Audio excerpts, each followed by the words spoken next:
My silence echoes with forgotten names. Mirror cracked in crimson night. 命はただ舞い散る花。Ashes fall like silver rain. Thrown untouched by fear or pain. Curtains drawn, a world denied. 微笑みさえ罪に染まる。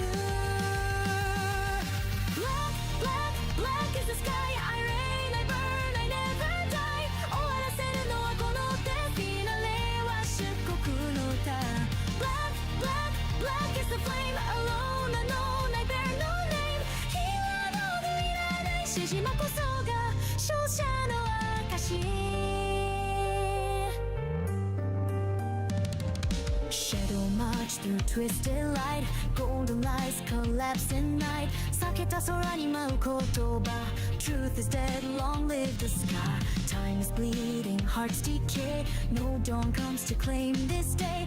言葉の奥に潜む刃。誰も触れぬ孤独の花。 Crush, crush, crush the light. No truth, no fate, just endless night. 偽りごと灰にして響くのは無音のlullaby. Burn, burn, burn the light. This kingdom ruled by my goodbye. 誰も届かぬ場所で今永遠だけがそばにいる。 No gods remain, no stars align. A whisper rules what's left behind.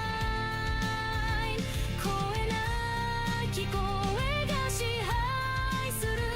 忘却へと続く踊。 Black, black, black is the sky. I rain, I burn, I never die. 終わらせるのはこの手。フィナレは漆黒の歌。 Black, black, black is the flame. Alone, unknown, I bear no name. 火がどうもいらない。指示こそが勝者の証。 Rise, rise, rise in the fall. I stand alone above it all. 滅びの果て咲いた花。その名もシャヌオの歌。 Cry, cry, cry in vain. Still I remain, still I remain. 疲労を超えた孤独へと最後の影が踊り出す。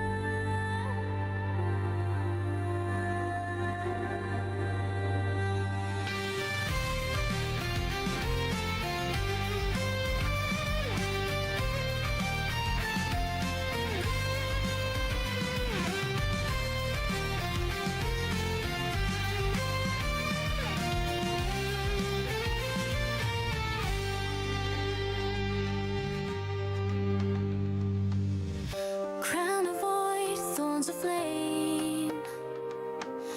My silence echoes with forgotten names. Mirror cracked in crimson night. 命はただ舞い散る花。 Ashes fall like silver rain. Thrown untouched by fear or pain. Curtains drawn, a world denied. 微笑みさえ罪に染まる。 Black, black, black is the sky. I rain, I burn, I never die. 終わらせるのはこの手。フィナレは出国の歌。 Black, black, black is the flame. Alone, unknown, I bear no name. 火は道具いらない。指示こそが勝者の証。 Shadow march march through twisted light Golden lights collapse in night 避けた空に舞う言葉 Truth is dead, long live the sky Time is bleeding, hearts decay No dawn comes to claim this day 言葉の奥に潜む刃誰も触れぬ孤独の花 Crush, crush, crush the light No truth, no fate, just endless night 偽りごと愛にして響くのは無音のララバイ Burn, burn, burn the light This kingdom ruled by my goodbye 誰も届かぬ場所で今永遠だけがそばにいる No gods remain No stars align A whisper rules what's left behind 声なき声が支配する忘却へと続く踊 Black, black, black is the sky I reign, I burn, I never die 終わらせるのはこの手フィナレは漆黒の歌 Black, black, black is the flame Alone, unknown, I bear no name 日がのいらない指示こそが勝者の証 Rise, rise, rise in the fall I stand alone above it all 滅びの果て咲いた花その名もシャヌオの歌 Cry, cry, cry in vain Still I remain, still I remain 日を越えた孤独へと最後の影が踊り出す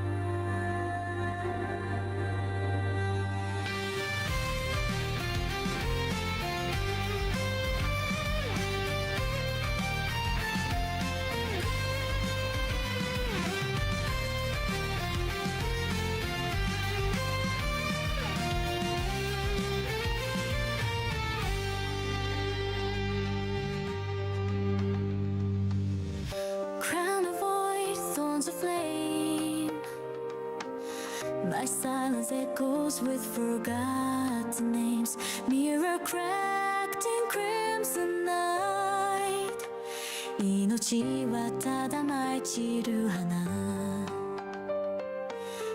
Ashes fall like silver rain From untouched by fear or pain Curtains drawn, a world denied 微笑みさえ罪に染まる Black, black, black is the sky I reign, I burn, I never die 終わらせるのはこの手フィナレは漆黒の歌 Black, black, black is the flame Alone, unknown, I bear no name 日はのいらない指示こそが勝者の証 Shadow march through twisted light Golden lights collapse in night 避けた空に舞う言葉 Truth is dead, long live the sky Time is bleeding, hearts decay No dawn comes to claim this day 言葉の奥に潜む刃誰も触れぬ孤独の花 Crush, crush, crush the light No truth, no fate, just endless night 偽りごと愛にして響くのは無音のララバイ Burn, burn, burn the light This kingdom ruled by my goodbye 誰も届かぬ場所で今永遠だけがそばにいる No gods remain No stars align A whisper rules what's left behind 声なき声が支配する忘却へと続く踊 Black, black, black is the sky I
My silence echoes with forgotten names.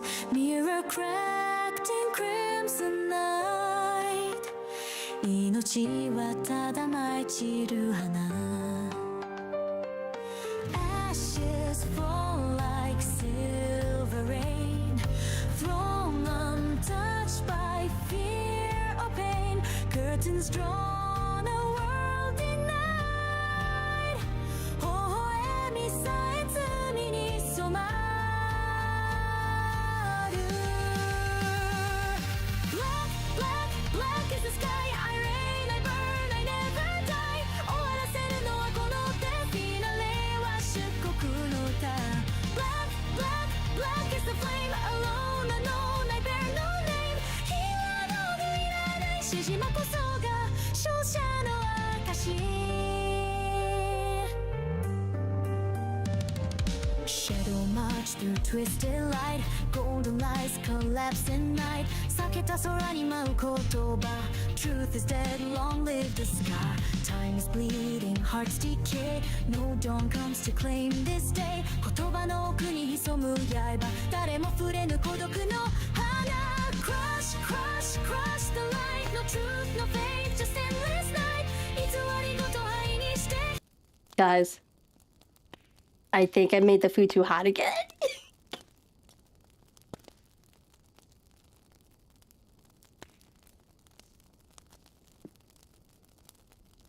Anyway, this is evening.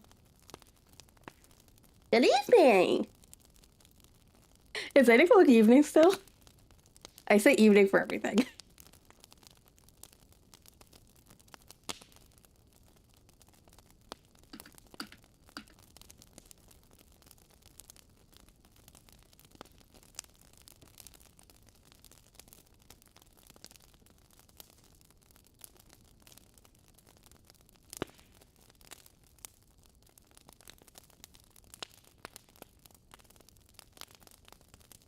So,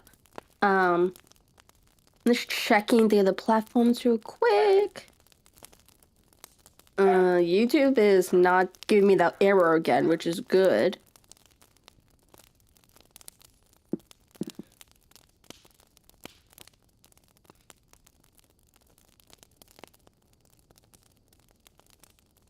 And the damn dog is barking again. Great.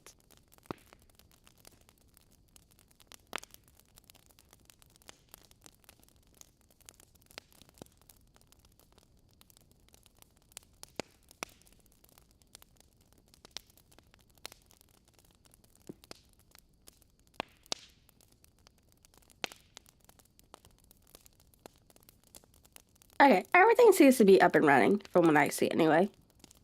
Twitch is the only one telling me that it's unstable, for whatever reason. Maybe it doesn't like my bitrate.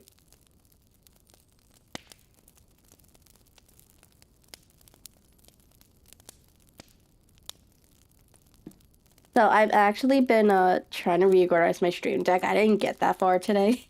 I only started doing the DaVinci Resolve profile, and then I started doing the multi-stream profile, you know, for normal stuff. So I have, but I didn't get that far. I like the main stuff, but then I don't have anything for the VTube Studio. So I just went back to the main default one I have until I organize everything.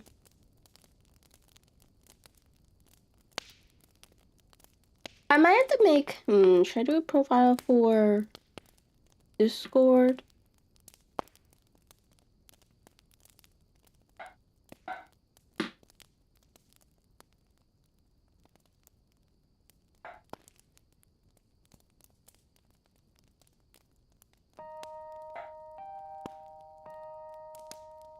Okay, cool, it is playing.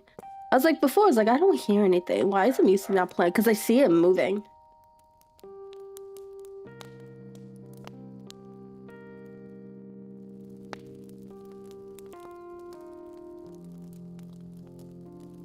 So since we're reading Sherlock Holmes today, I decided to add fire, crackle, thing, effect. And this music, yes, actually. I have to mention this on the YouTube side. Hold on. Where's the, I downloaded this from YouTube thing, but I believe it said I need to put a specific credit on it. I should probably put it in the description first. Oh, I forget.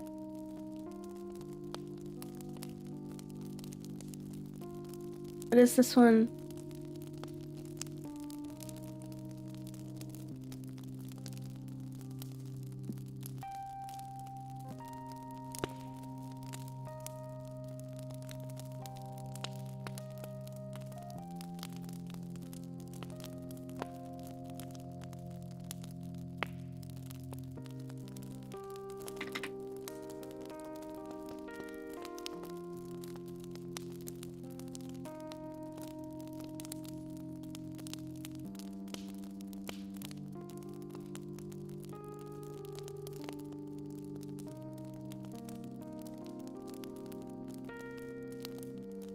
So anyway, yesterday, as some of you know, my power went out.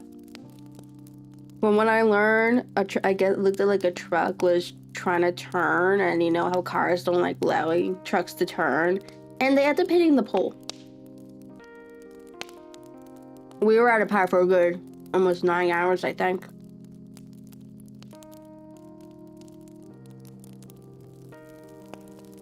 Which is pretty bad considering how, like, in my area, there's a lot of old people, senior citizens.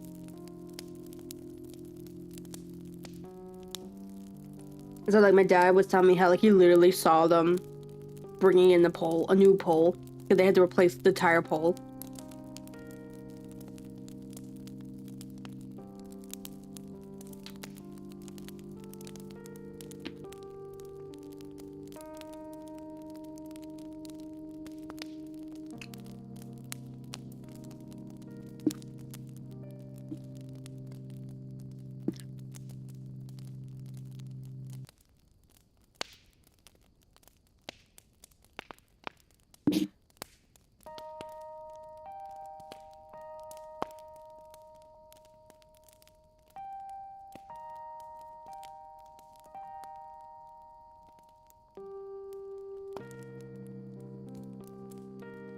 So yeah, I was pretty much just sleeping that day. It was like there was nothing to do. And I had gone out of work anyway that day, so I guess it worked out, I guess.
I don't like how Twitch keeps telling me it's unstable. And yet it looks completely fine.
Oh, is this thing tracked while I'm eating? That's so cute.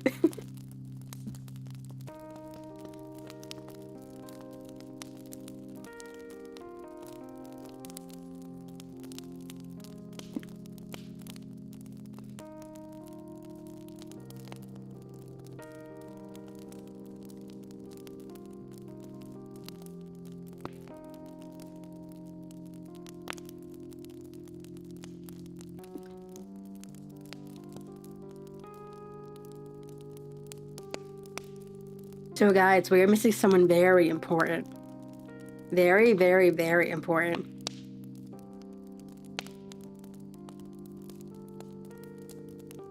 Where is my baddie friend?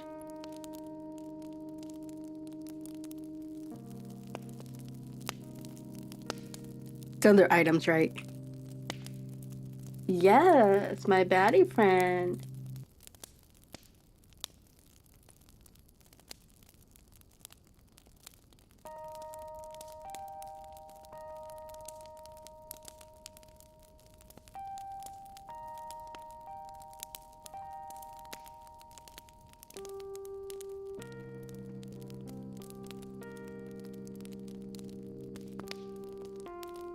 I kind of want him standing on the box. Does that look like he's standing on the box?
So I've been doing some research.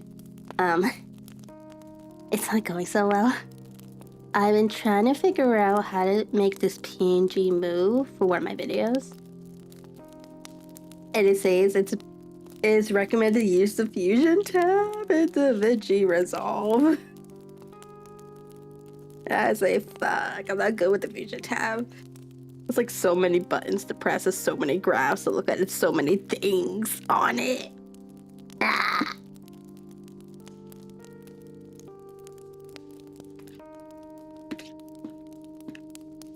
And all I'm trying to do is something like super simple, like have something slide in and out.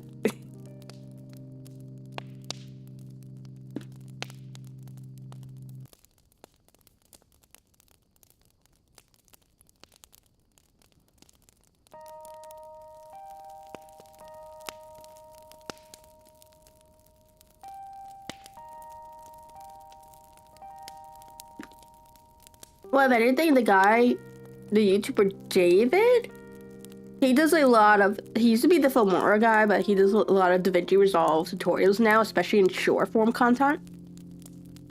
I just can't find what I'm looking for. He has so many videos.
I'll put it in the Discord channel.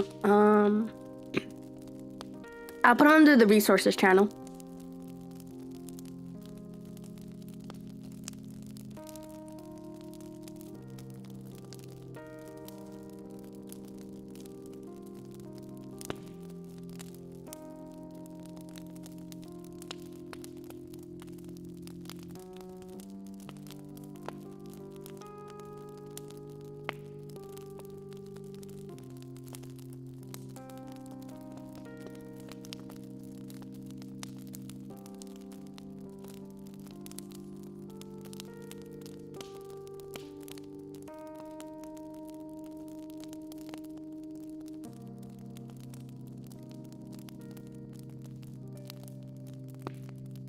Yeah, like he has a video called Did You Resolve for Complete Noob, so that's really good to look at. And then he has a whole bunch of, he does a lot of shorts.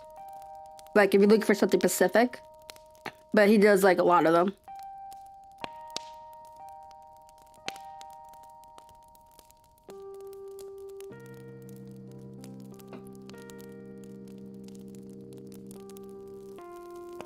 Yeah, I hear ya.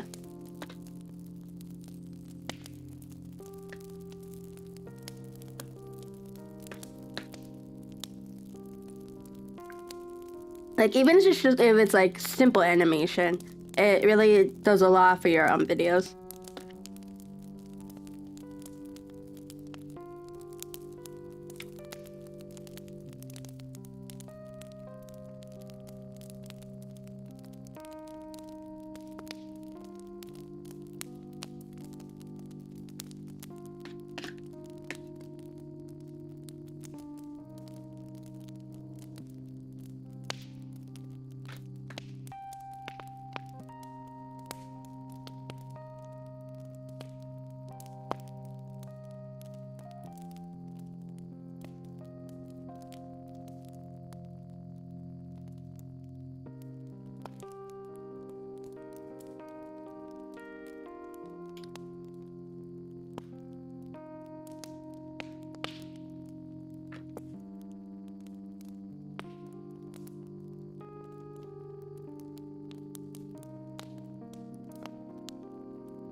Okay. I finished my food. Let me open this up. And let me make it bigger. It's like barely a full page.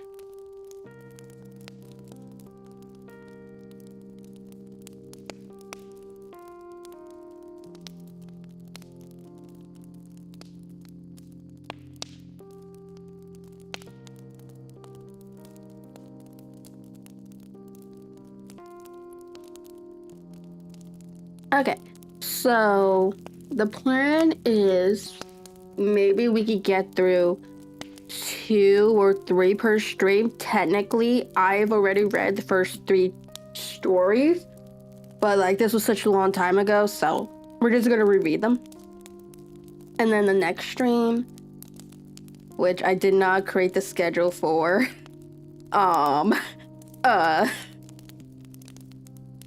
that would probably be a good idea just to get that out of the way. Nothing's really different, just I had to change the dates.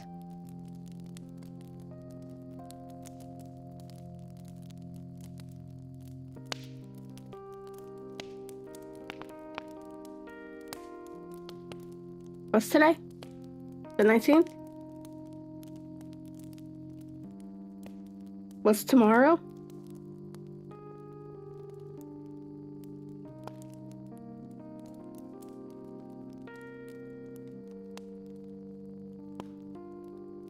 What's tomorrow?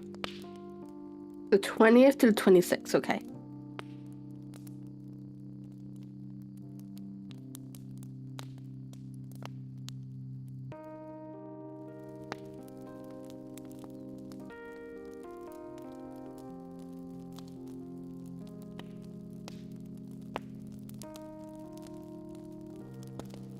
Okay, so it did not say what I did last time. Okay, so this is on, this is off.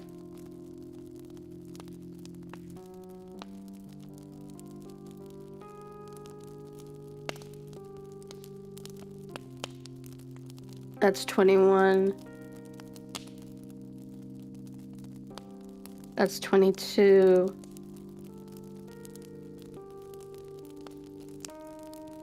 23. 24.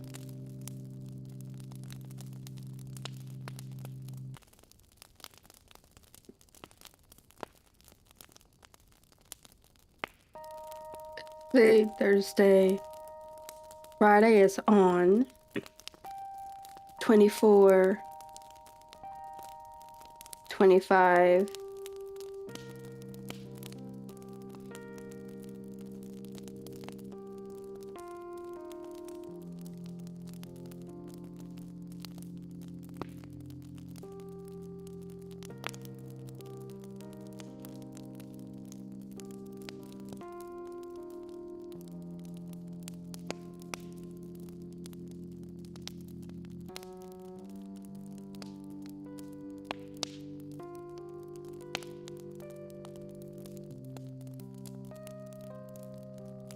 I'm gonna turn this off.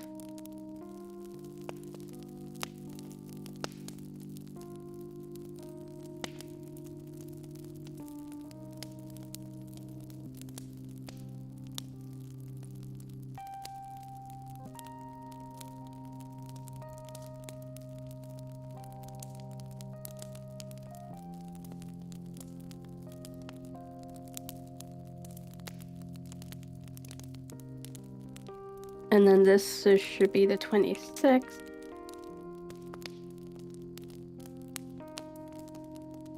Okay, I think that's everything.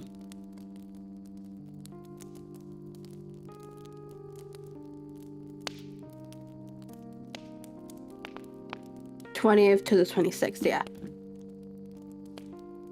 So we're gonna go ahead, export that.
Okay, now that's done.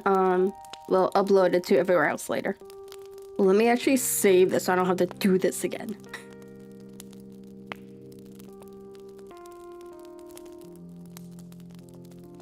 Hopefully that saved this time. Alright, so today we'll be reading The Adventures of Sherlock Holmes.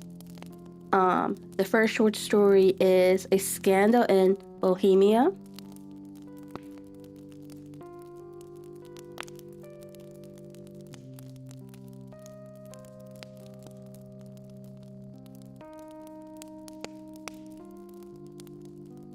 Okay, chapter 1. To Sherlock Holmes, she is always the woman. I sort of heard him mention her under any other name. In his eyes, she ellipses and predominates the whole of her sex.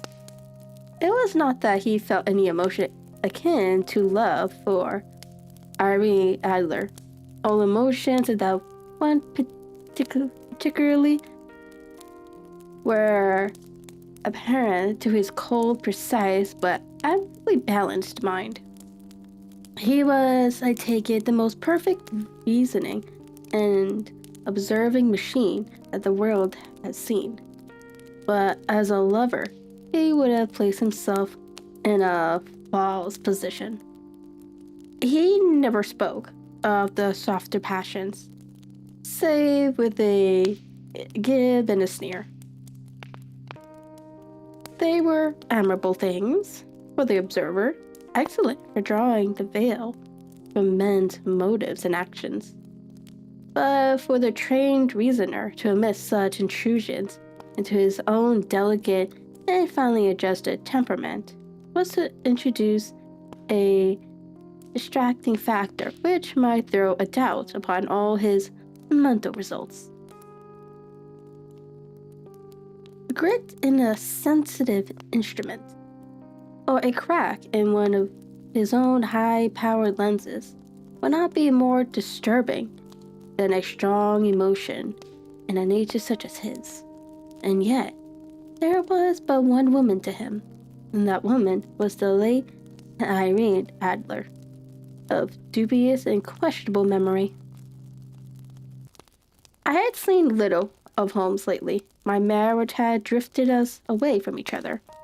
My own complete happiness, and the home-centered interests which rise up around the man who first finds himself master of his own establishment, were sufficient to absorb all my attention, while Holmes, who loathed every form of society with his whole Bohemian soul, remained in our lodgings in Baker Street, buried among his old books, and alternating from week to week between cocaine and ambition, the drowsiness of the drug, and the fierce energy of his own keen nature.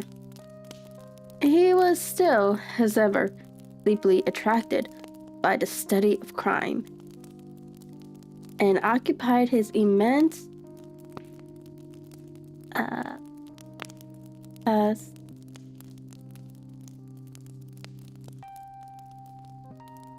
why is this in a sentence? That doesn't make sense in that sentence. Oh, okay, whatever. Immense faculties and extraordinary powers of observation in following out those clues and clearing out those mysteries, which had been abandoned as hopeless by the official police.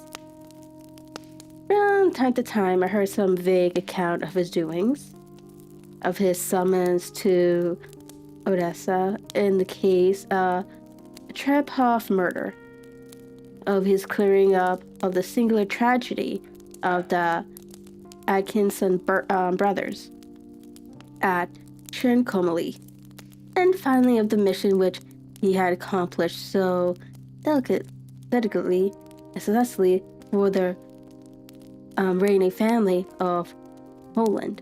Beyond these signs of his activity, however, which I merely shared with all the readers of the daily press, I knew little of my former friend and companion. One night, it was on the 20th of March, 1888, I was returning from a journey to a patient. for I had now returned to civil practice. When my way led me through Baker Street, as I passed the well-remembered door, which must always be associated in my mind with my wooing and with the dark incidents of the study in scarlet, I was seized with a keen desire to see Holmes again, and to know how he was employing his extraordinary powers. His rooms were brilliantly lit, and even as I looked up, I saw his tall, spare figure pass twice in a dark silhouette against the blind. He was pacing the room swiftly, eagerly, with his head stuck upon his chest and his hands clasped behind him. To me, who knew his every mood and habit, his attitude and manner told their own story. He was at work again. He had risen out of his drug-created dreams and was hot upon the scent of some new problem. I rang the bell and was shown up to the chamber, which had formerly been, in my part, my own. His manner was not effusive. His tone was, but he was glad, I think, to see me. With hardly a spoken word, but with a kindly eye, he waved me to an armchair, threw across his case of cigars, and indicated a spirit case and a glass of gin in the corner. Then he stood before the fire and looked over in his singular, introspective fashion. "Wedlock suits you," he remarked. "I think, Watson, that you have put on 7.5 pounds since I saw you." 7? I answered. "Indeed, I should have thought a little more. Just a trifle more, I fancy, Watson." And in practice, again, I observed. "You did not tell me that you intended to go into harness. Then how do you know?" "I see it. I detected it." "How do I know that you have been getting yourself very wet lately? And that you have a mostly clumsy and careless servant girl?" "My dear Holmes," said I, "this is too much. You would certainly have been burned had you lived a few centuries ago. It is true that I had a country walk on Thursday and came home in a dreadful mess. As I have changed my clothes, I can't imagine how you deduct it. As to Mary Jane, she is incorrigible, and my wife has given her notice. But there, again, I fail to see how you work it out." He chuckled to himself and rubbed his long, nervous hands together. "It is simplicity itself," said he. "My eyes tell me that on the inside of your left shoe, just where the firelight strikes it, the leather is scored by 6 almost parallel cuts. Obviously, they have been caused by someone who has very carelessly scraped round the edges of the sole in order to remove crust and mud from it. And you see, my double deduction that you had been out in vile weather, and that you had a particularly malignant, boot-slitting specimen of the London slavery. As to your practice, if a gentleman walks into my room smelling of iodoform with a black mark of nitrate of silver upon his right forefinger and a bulge on the right side of his top hat to show where he has distributed his stethoscope, I must be dull indeed if I do not pronounce him to be an active member of the medical profession." I could not help laughing at the ease with which he explained his process of deduction. "When I hear you give your reasons," I remarked, "the thing always appears to be so ridiculously simple that I could easily do it myself. Though I ate excessive instance of your reasoning, I am baffled until you explain your process. And yet, I believe that my eyes are as good as yours. Quite so, he answered, lighting a cigarette and throwing himself down into an armchair. You see, but you do not observe. The distinction is clear. For example, you have frequently seen the steps which led up from the hall to this room. Frequently? How often? Well, some hundreds of times. Then, how many are there? How many? I don't know. Quite so. You have not observed, and yet you have seen. That is just my point. Now, I know that there are 17 steps, because I have both seen and observed. By the way, since you are interested in these little problems, and since you are good enough to, well,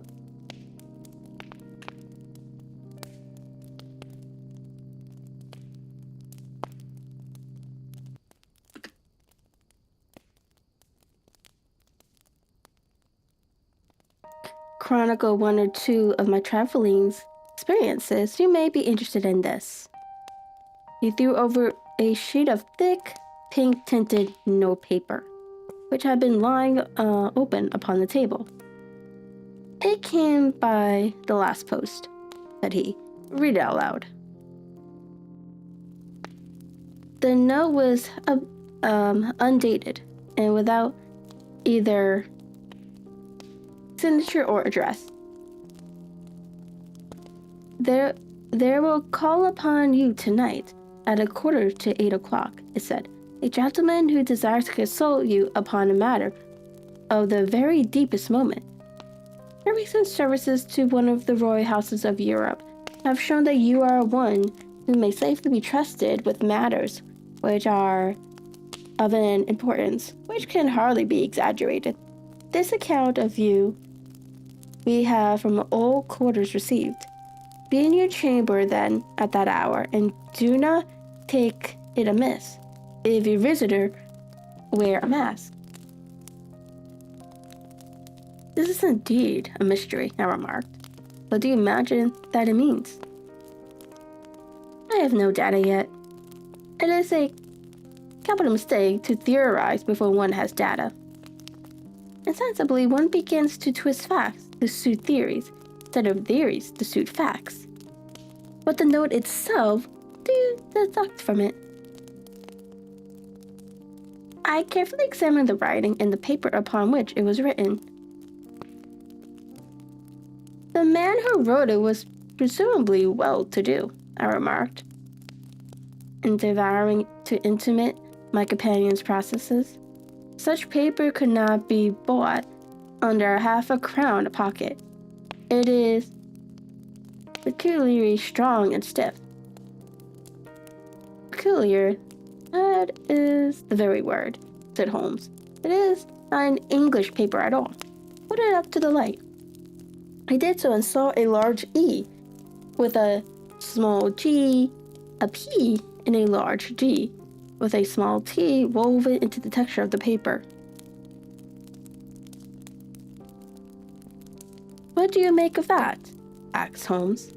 The name of the maker, no doubt, or his monogram, rather. Not at all. The G with the small T stands for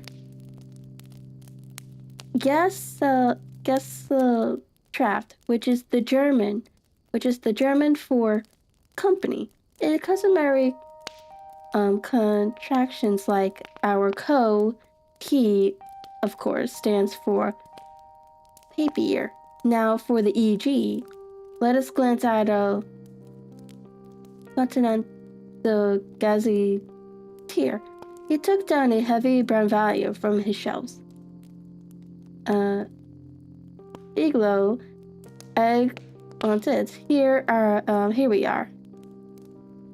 Igria. It is in a German-speaking country in Bohemia, not far from Carlsbad, remarkable as being the scene of the death of Wallenstein, and forged numerous glass factories and paper mills. My boy, what do you make of that? His eyes sparkled, and he sent up a gray blue triumphant cloud from his cigarette. The paper was made in Bohemia, I said. Precisely. And the man who wrote the note was a German. Do you know the peculiar construction of the sentence? This account of you we have from all quarters received. A Frenchman or Russian couldn't have written that. It is the German who is so uncourteous to his verbs. It only remains therefore to discover that it is wanted by his German, who writes upon Bohemia paper and prefers wearing a mask to showing his face. And here he comes, if I'm not mistaken, to resolve all our doubts. As he spoke, there was the sharp sound of horses' hooves and grating wheels against the curb, followed by a sharp pull at the bell. Holmes whistled. A pair by the second, said he. Yes, he continued, glinting out of the window. A nice little Braham and a pair of beauties. 150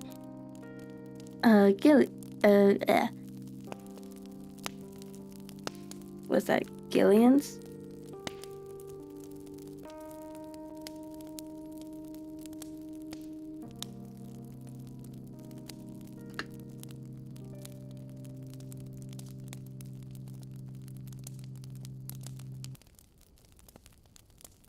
Guineas.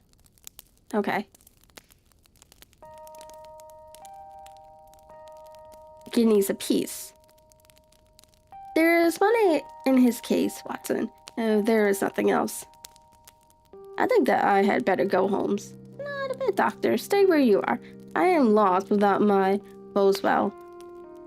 And this promises to be interesting. Good. It will be a pity to miss it. But your client.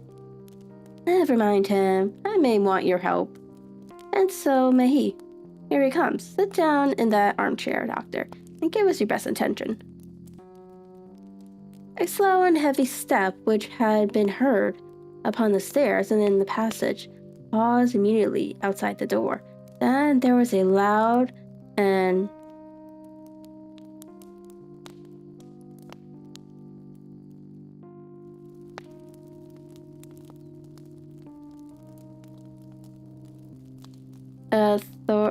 authoritative tap. Come in, said Holmes. A man entered who could hardly have been less than 6'6" in height, with the chest and limbs of a Hercules. His dress was rich, with a richness which would, in England, be looked upon as akin to bad taste. Heavy bands of astrakhan were slashed across the sleeves and fronts of his double-breasted coat, while the deep blue cloak which was thrown over his shoulders was lined with flame-colored silk and secured at the neck with a brooch which consisted of a singular flaming beryl. Boots which extended halfway up his calf and which were trimmed at the tops with rich brown fur, complete the impression of a barbaric opulence which was suggested by his whole appearance.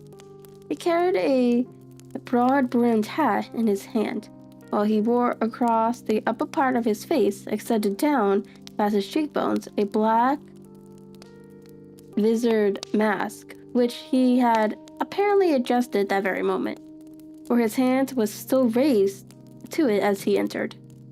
From the lower part of the face, he appeared to be a man of strong character, with a thick hanging lip, and a long, straight chin suggestive of resolution pushed to the length of obstinacy.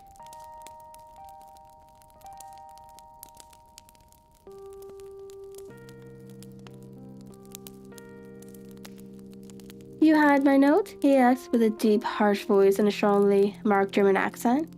I told you that I would call.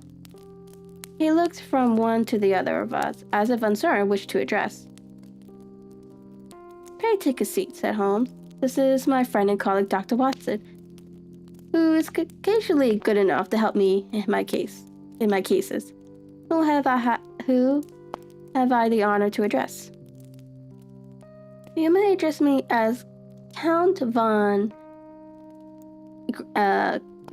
Cram, a Bohemian nobleman. I understand that this gentleman, your friend, is a man of honor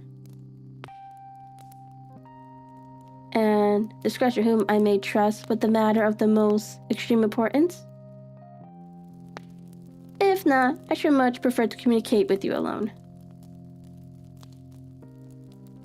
I rose to go, but Holmes caught me by the wrist and pushed me back into my chair. It is both or none, said he.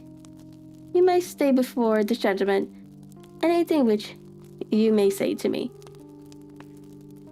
The Count shrugged his broad shoulders. Then, I must begin, said he, by binding you both to absolute secrecy for 2 years. At the end of that time, the matter will be of no importance. At present, it is not too much to say that it is of such weight it may have influence upon European history. I promise, said Holmes. And I. You will excuse this mask, continued our strange visitor. The august person who employs and wishes his agent to be unknown to you, and I may confess at once that the title by which I have just called myself is not exactly my own. I was aware of it, said Holmes dryly. The circumstances are a great delicacy, and every precaution has to be taken to quench what might grow to be an immense scandal and seriously compromise one of the reigning families of Europe. To speak plainly, the matter implicates the great house of Ormstein, hereditary kings of Bohemia.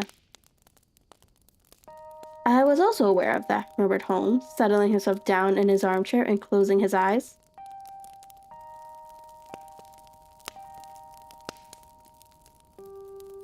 Our visitor glanced with some apparent surprise at the languid, lounging figure of the man who had, no doubt, depicted to him as the most incisive reasoner and most energetic agent in Europe. Holmes slowly reopened his eyes and looked impatiently at his gigantic client. If your majesty would condescend to state your case, he remarked, I would better able to advise you. The man sprang from his chair and paced up and down the room in uncontrollable agitation. Then, with a gesture of desperation, he tore the mask from his face and hurled it upon the ground.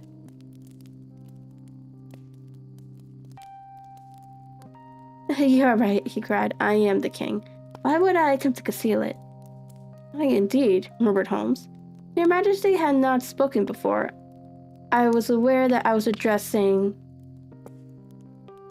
Wilhelm Gottfried Sigismund von Ormstein, Grand Duke of the Castle of Stein and hereditary king of Bohemia. But you can understand, said our strange visitor, sitting down once more and passing his hand over his high white forehead. You can understand that I am not accustomed to doing such business in my own person. Yet the matter was so delicate that I could not confide it to an agent without putting myself in his power. I have come incognito from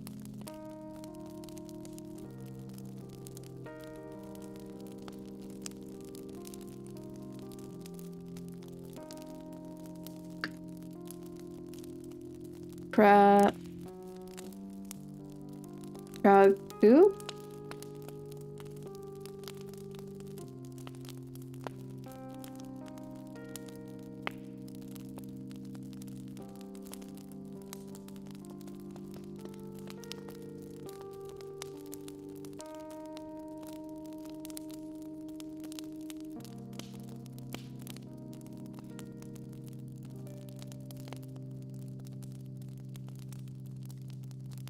Actually, I think it might be, it's not just Prague. But that U is throwing me off.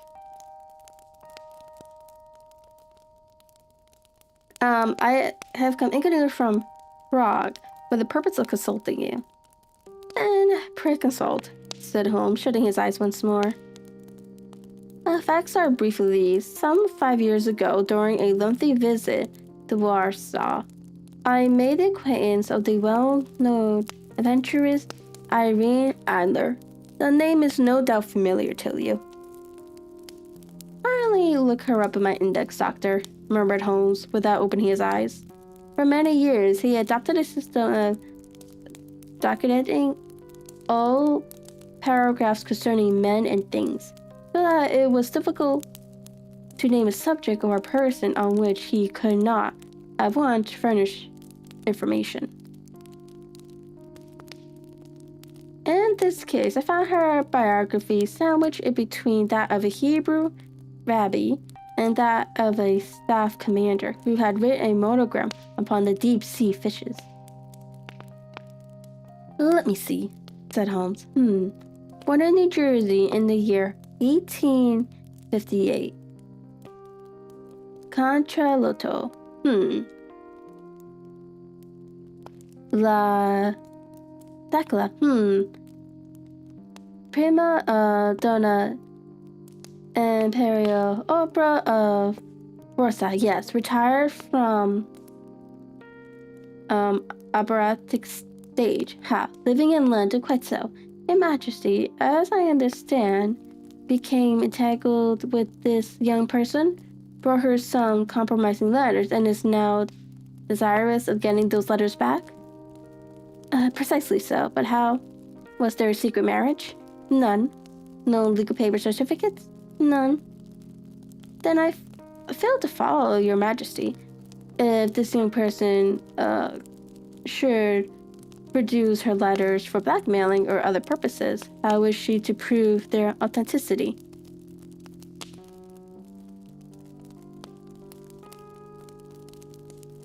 There is the writing. Pooh-pooh forgery. My private notepaper. Stolen. My own seal. Imitated. My photograph. Bought. We were both in the photograph. Oh dear, this is very bad. Madres has indeed committed an indiscretion. I was mad indeed. You have compromised yourself seriously. I was only crown prince then. I was young. I am but 30 now. It must be recovered. I have tried and failed. Your Majesty, must pay. It must. Your Majesty must pay. It must be bought. She will not sell it. Stolen then. 5 attempts have been made. Twice burglars, and my pay ransacked her house. Once we dilated her luggage when she traveled. Twice has been waylaid, and there has been no results. No sign of it? Absolutely none. Holmes laughed. It is quite a pretty little problem, said he. But it was a very serious one to me, returned the king reproachfully. Very indeed. What does she propose to do with the photograph? To ruin me. But how? I am about to be married, so I have heard. To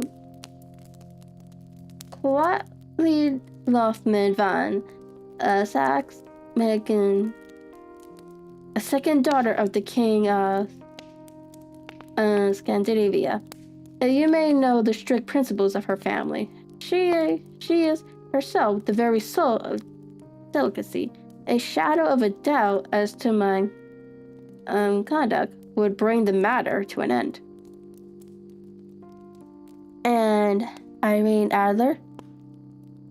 There is to send them the photograph, and she will do it. I know that she will do it. You do not know her, but she has a soul of steel. She has the face of the most beautiful of women, and the mind of the most resolute of men. Rather than I should marry another woman. There are no lengths to which she would not go, and none. You are sure that she has not sent it yet? I am sure. And why? Because she has said that she would send it on the day when the brothel was proclaimed. Was publicly proclaimed. That would be next Monday. Oh, then we have 3 days yet, said Holmes with a yawn. That is very fortunate, as I have 1 or 2 matters of importance to look into just at present. Your Majesty will of course stay in London for the present? Certainly. You will find me at the Langham under the name Count Von Cram. Then I shall drop you a line to let you know how we progress. Pray do so. I shall be all anxiety. Then, as to money, you have carte blanche.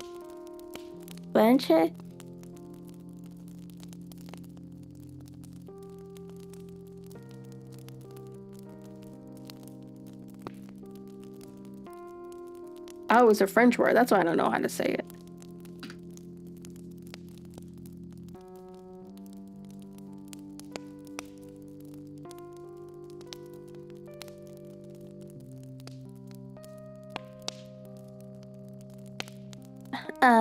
Absolutely.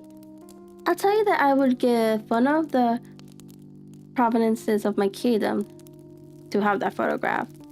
And for the present expenses, Pink took a heavy canvas leather bag from under his cloak and laid it on the table. There are 300 pounds in gold and 700 in notes, he said. Holmes scribbled a receipt upon a sheet of his notebook and handed it to him.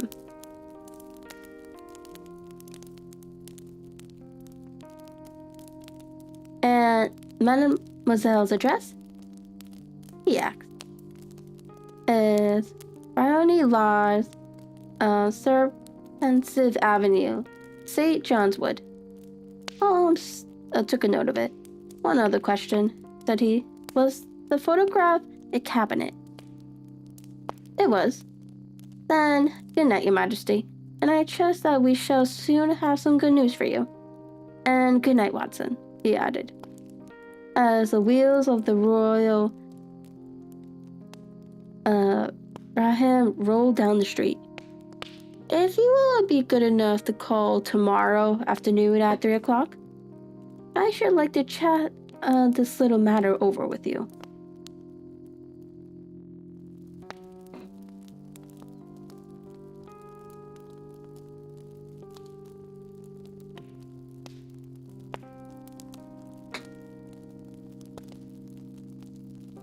Chapter 2. At 3 o'clock precisely, I was at Baker Street, but Holmes had not yet returned. The landlady informed me that he had left the house shortly after 8 o'clock in the morning, sat down beside the fire, however, with the intention of awaiting him, however long he might be. I was already deeply interested in his inquiry, for though it was surrounded by none of the grim and strange features which were associated with the 2 crimes which I have already recorded, still the nature of the case and the attestation of his client gave it a character of its own.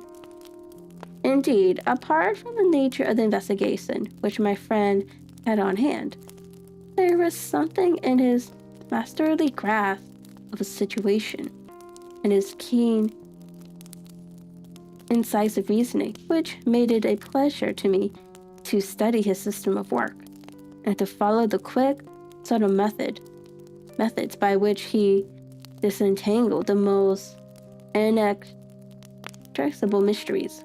So accustomed was I to his invariable success that the very possibility of his failing has ceased to enter into my into my head.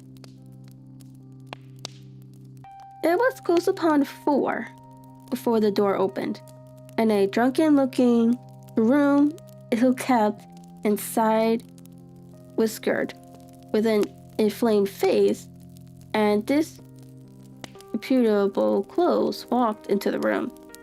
Accustomed as I was to my friend's amazing powers in the use of disguises, I had to look 3 times before I was certain that it was indeed him. With a nod, he vanished into the bedroom. Once he emerged in 5 minutes, tweed-suited and respectable as of old.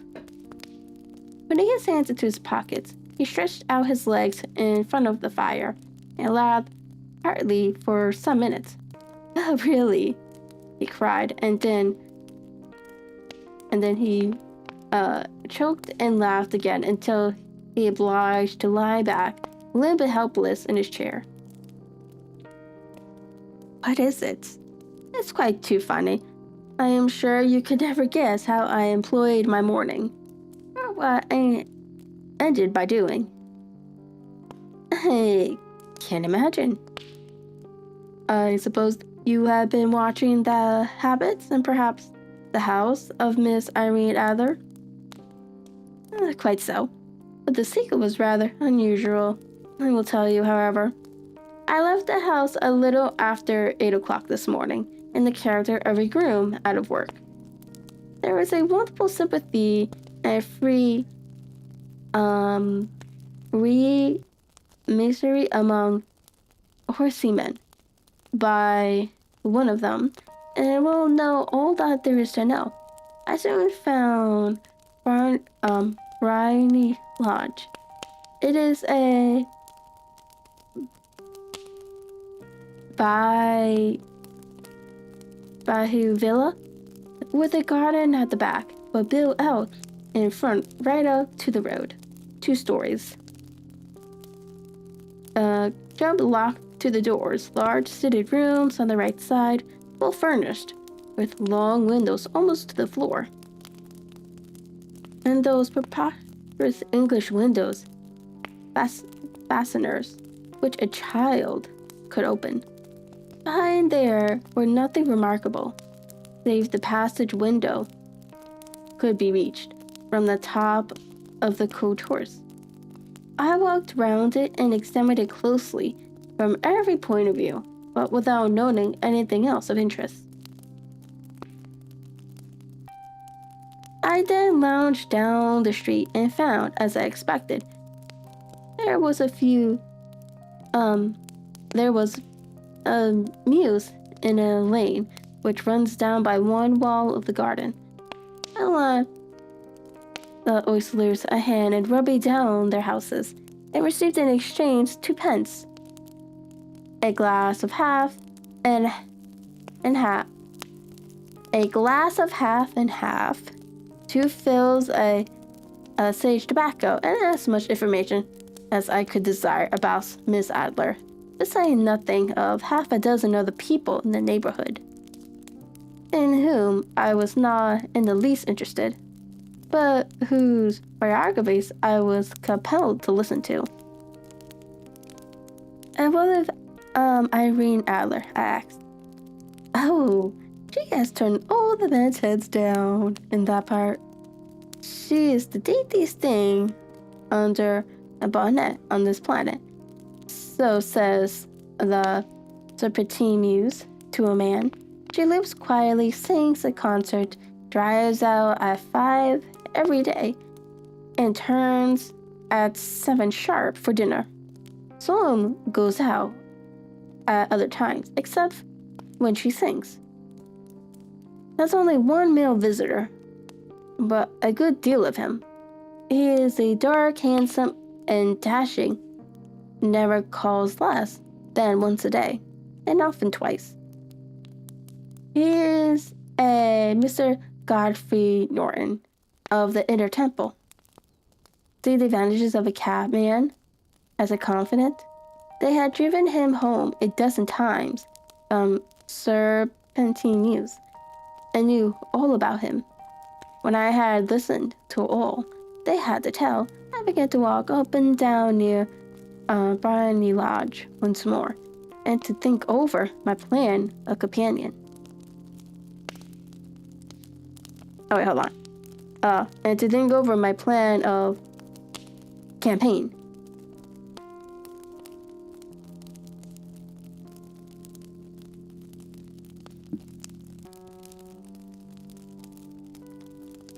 This Godfrey Norton was evidently an important factor in the matter.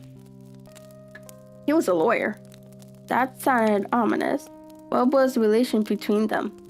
And what object of his repeated visits? Was she his client, his friend, or his mistress? If the former, she had probably transferred the photograph to his keeping. If the latter, it was less likely. On the issue of his question,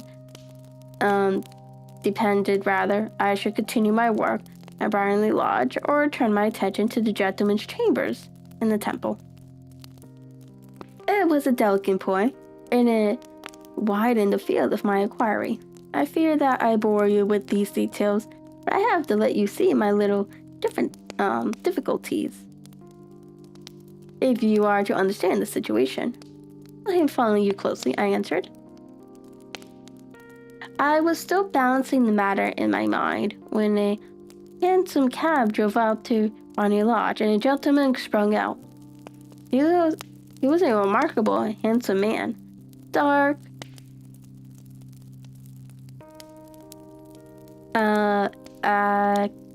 clean and mustache, evidently the man of whom I have heard. He appeared to be in great hurry, shouted to the cabman to wait, and brushed past the maid who opened the door with the air of a man who was thoroughly at home.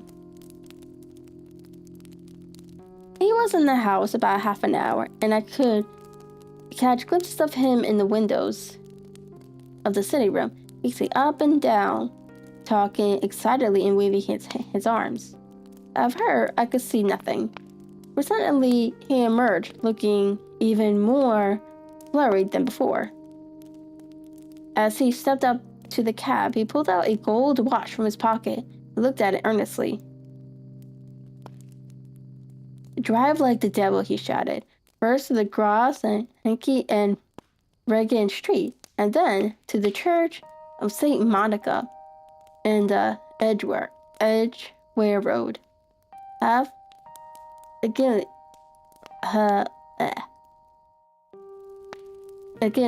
if you do it in 20 minutes.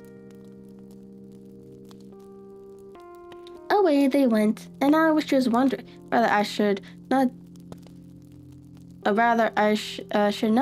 do well to follow them when up the lane came a neat little landau, the coachman, with his coat only half buttoned and his tie under his ear, while all the tags of his harness were sticking out of the bucklets. It had it pulled up before she shot out of the hall door and into it. I only caught a glimpse of her at the moment, but she was a lovely woman, with a face that a man might die for.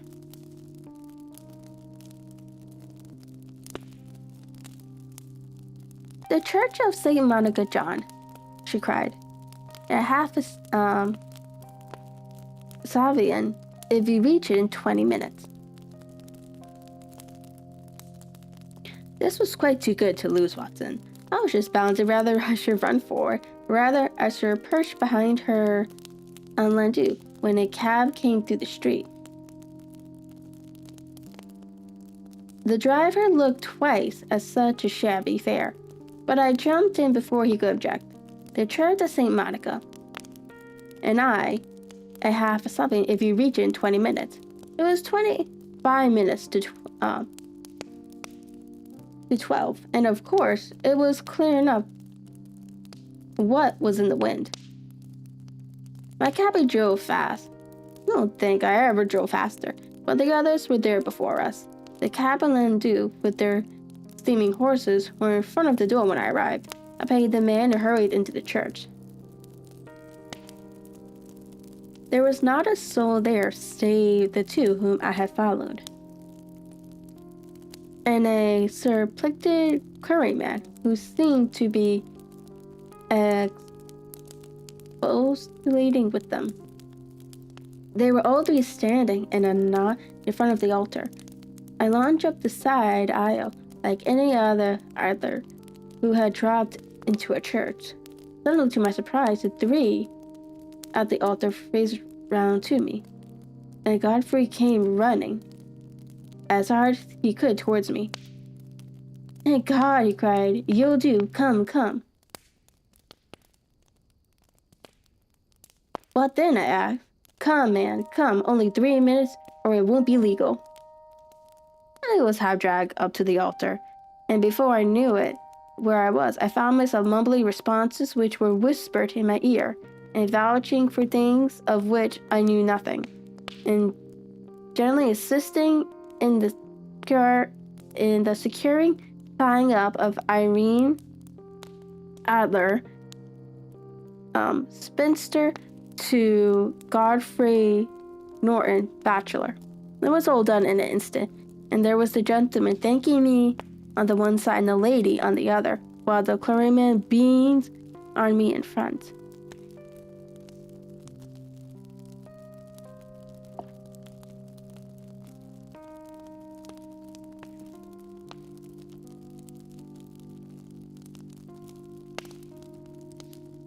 It was the most torturous position in which I ever found myself in my life, and it was the thought of it that startled me laughing just now. It seems that there had been some informality about their license, that the clergyman absolutely refused to marry them without a witness of some sort, and that my lucky appearance saved the bridegroom from having to sally out into the streets in search of a best man. The bride gave me a sovereign, and I mean to wear it on my watch chain in memory of the occasion. "This is a very unexpected turn of affairs," said I. "And what then?" "Well, I found my plans very seriously menaced.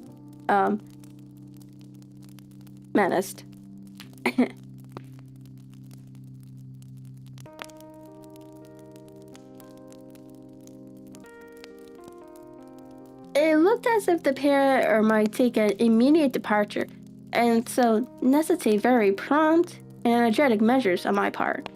At the church door, however, they separated, he driving back to the temple, and she to her own house.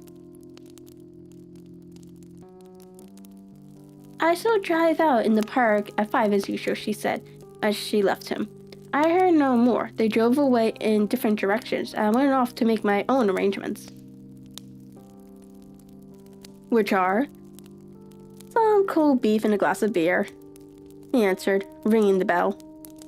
"I have been too busy to think of food. I am likely to be busier still this evening. By the way, Doctor, I shall want your cooperation."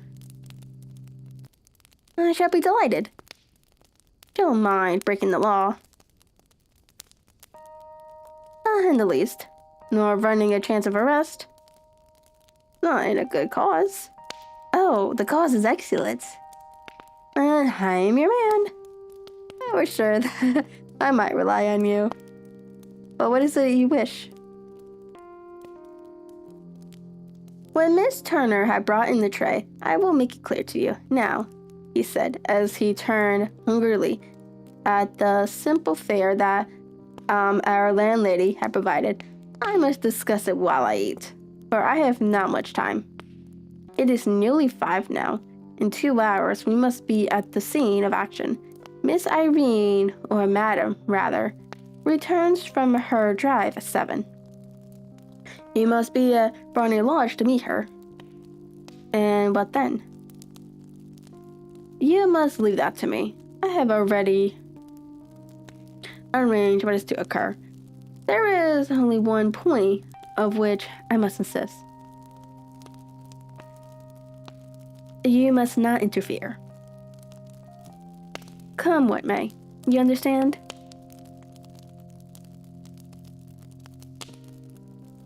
I am to be neutral?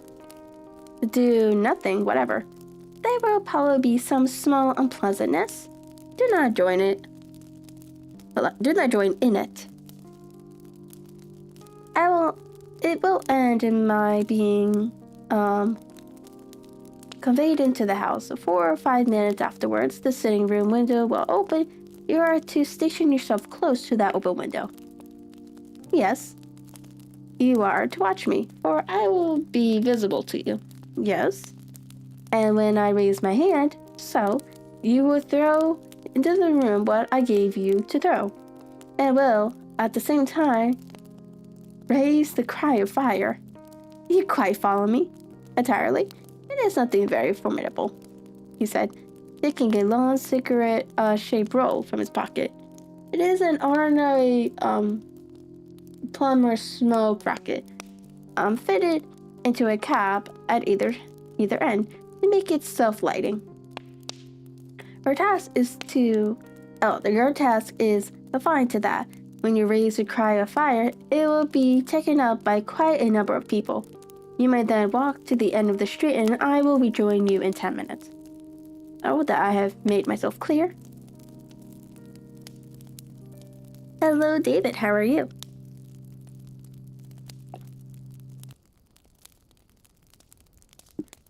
I think I might actually need to get tea, though.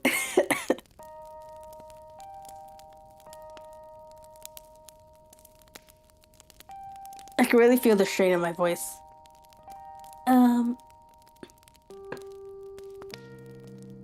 Just give me a couple minutes and I'll be right back. Footsteps vanish on a wet concrete. Cities bleeding under neon heat. No savior left in this silent fight. Only shadows whisper through the night. Kokoro no奥で何かが壊れ、誰にも聞こえない叫びが揺れる。Crimson sky and the sirens wail. Justice cracked like a rusted nail. I chase my sins through the alleyway. The rain don't wash this guilt away. 嘘のような愛の記憶、まだ胸の奥でうついてる。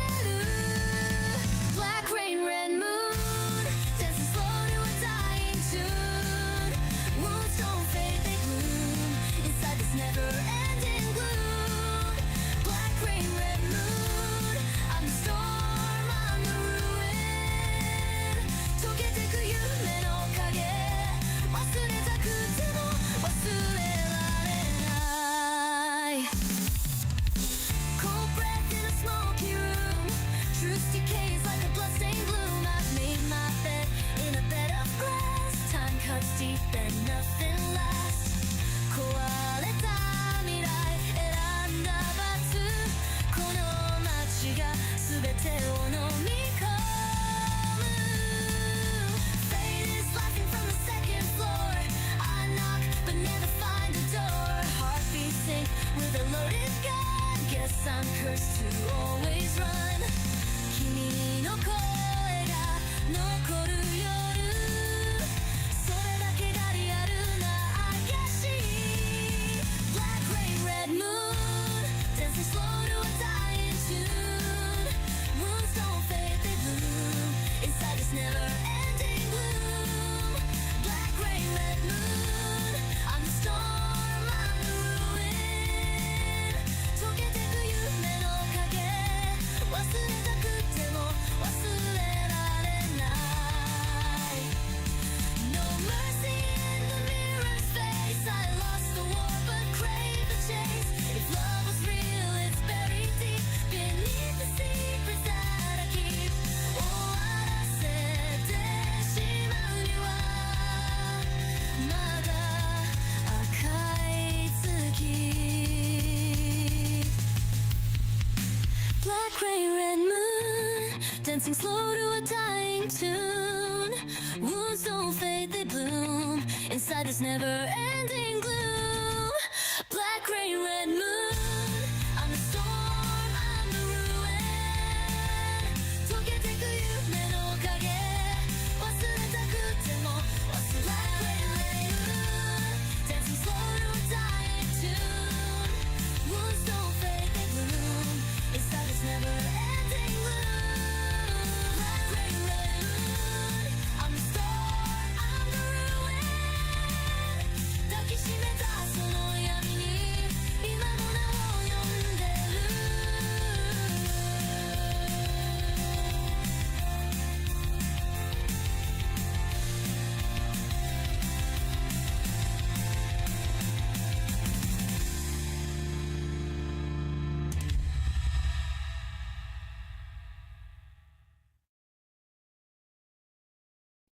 Footsteps vanish on a wet concrete. Cities bleeding under neon heat. No savior left in this silent fight. Only shadows whisper through the night. 心の奥で何かが壊れ、誰にも聞こえない叫びが揺れる。Crimson sky and the sirens wail. Justice cracked like a rusted nail. I chase my sins through the alleyway. The rain don't wash this guilt away. 嘘のような愛の記憶、まだ胸の奥でうついてる。Black rain, red moon, dancing slow to a dying tune. Wounds don't fade, they bloom inside this never-ending gloom. Black rain, red moon, I'm the storm, I'm the ruin. 溶けてく夢の影、忘れたくても忘れられない。Cold breath in a smoky room. Truth decays like a bloodstained bloom. I've made my bed in a bed of glass. Time cuts deep and nothing lasts. 壊れた未来選んだ罰。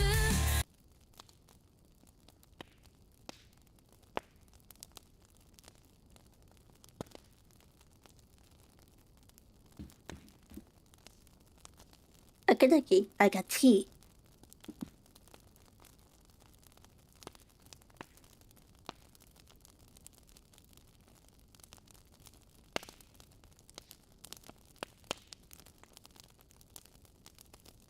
Okay, where did I leave off?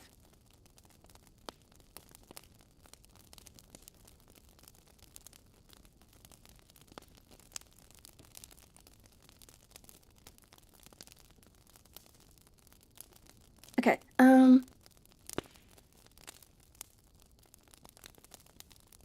okay, so let me do this first.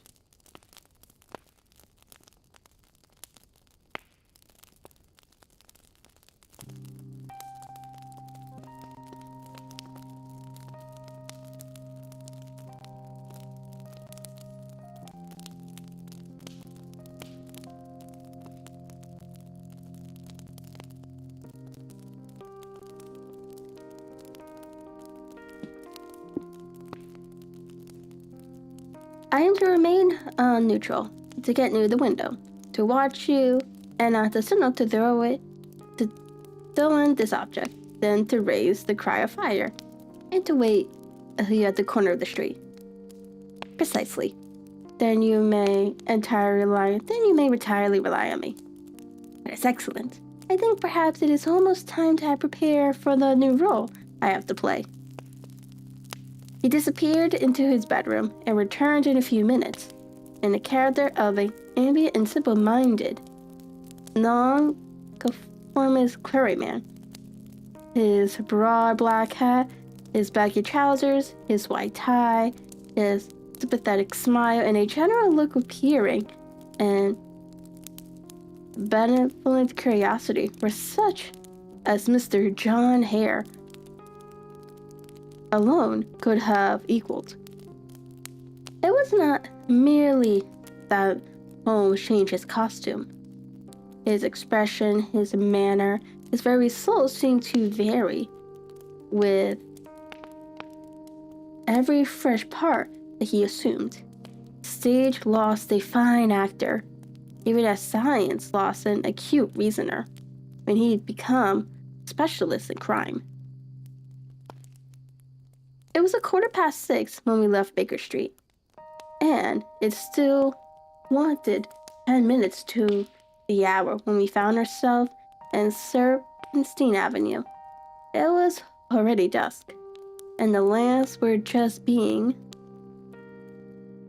lighted as we paced up and down in front of Barney Lodge, waiting for the coming of its occupants. The house was just such as I had pictured it from Sherlock Holmes. Succinct description, but the locality appeared to be less private than I expected. On the contrary, for the small street in a quiet neighborhood, it was remarkably animated. There was a group of shabbily dressed men smoking and laughing in a corner. A scissor grinder with his wheel, 2 brandsmen who were flirting with a nurse girl, and several well-dressed young men who were lounging up and down with cigars in their mouths. "Hi, Cassara. How are you?"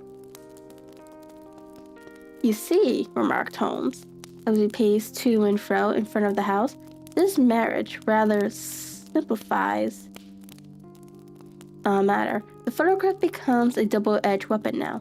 The chances are that she would be as adverse to its being seen by Mr. Godfrey Norton as her client is to its coming to the eyes of his princess. Now the question is, where are we to find the photograph?" Where indeed? It is most unlikely that she carries it about with her. It is cabinet-sized, too large for easy concealment about a woman's dress. She knows that the king is capable of having her waylaid and searched. 2 attempts of the sort have already been made. We may take it, then, that she does not carry it about her. Where, then? Her banker or her lawyer. There is the double possibility, but I am inclined to think neither. Women are naturally secretive. They like to do their own secreting. Why should she hand it over to anyone else? She could trust her own guardianship.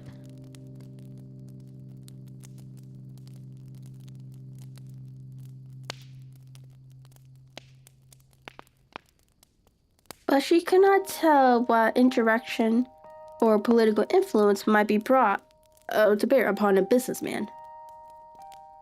Besides, remember that she had resolved to use it within a few days. It must be where she can lay her hands upon it. It must be in her own home. In her own house. But it has twice been burglarized.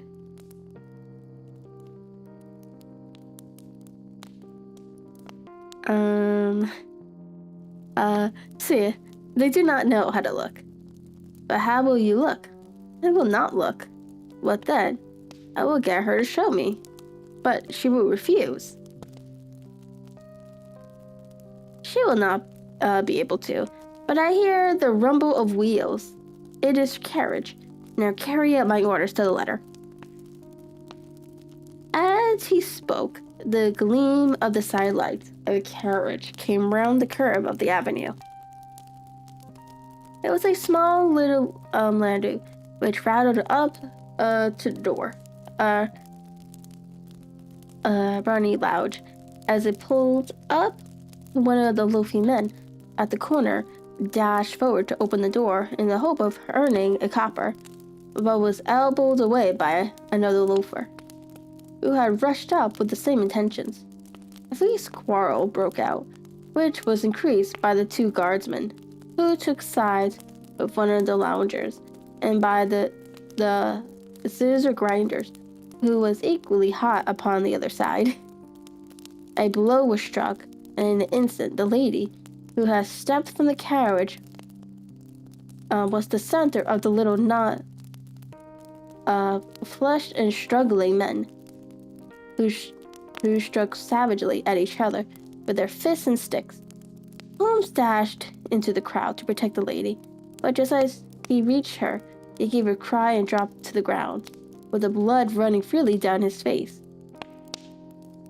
At his fall, the guardsmen took to their heels in one direction and loungers in the other, while a number of predatorous people who had watched the scuffle without taking part in it crowded in to help the lady and to attend to the injured man. Irene Adler, as I will still call her, hurried up the steps, but she stopped at the top with her super figure outlined against the lights of the hall, looking back in the street.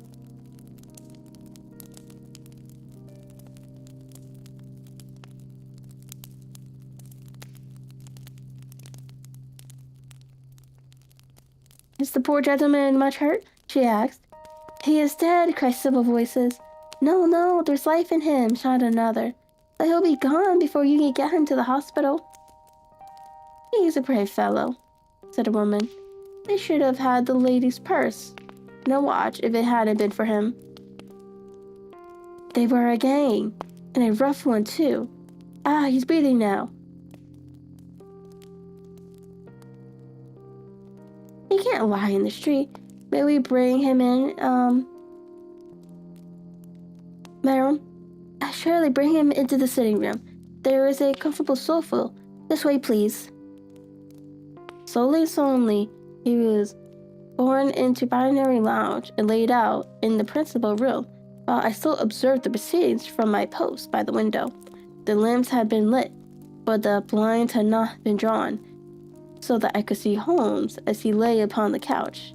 I do not know whether he was seized with compunction at that moment for the part he was playing, but I know that I never felt more partly ashamed of myself in my life than when I saw the beautiful creature against whom I was conspiring, or the grace and kindliness with which she waited upon the injured man. And yet, it would be the blackest treachery to Holmes to draw back now from the part which he had entrusted to me.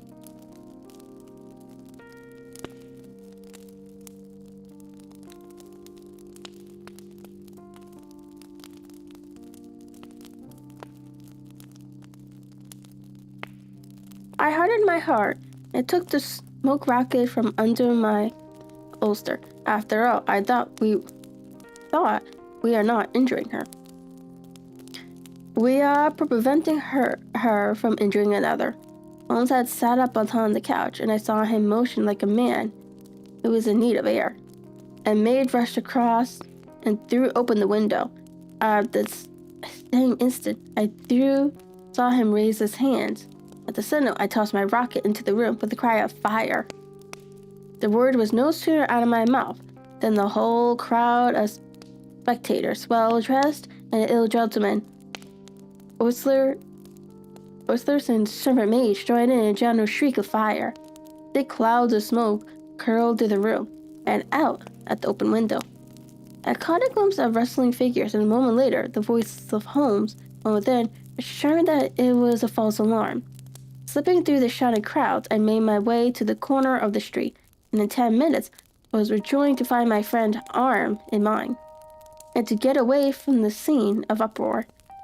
He walked away swiftly and in silence for some few minutes, until he had turned down one of the quiet streets which leads towards Edgeworth Road.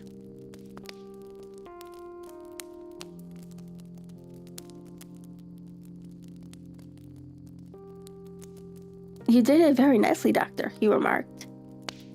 "It could have been better. Is it all right? You have the photograph?"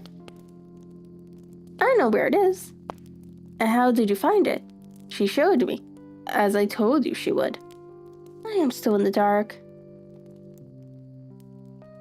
"I do not wish to make a mystery," said he, laughing. "The matter was perfectly simple. You of course saw that everyone in the street was an accomplice. They were all engaged for the evening. I guess as much. Then, When the row broke out, I had a little moist red paint in the palm of my hand. I rushed forward, fell down, clapped my hand to my face, and became a picturesque spectacle. It is an old trick that also I could fathom. Then they carried me in. She was bound to have me in.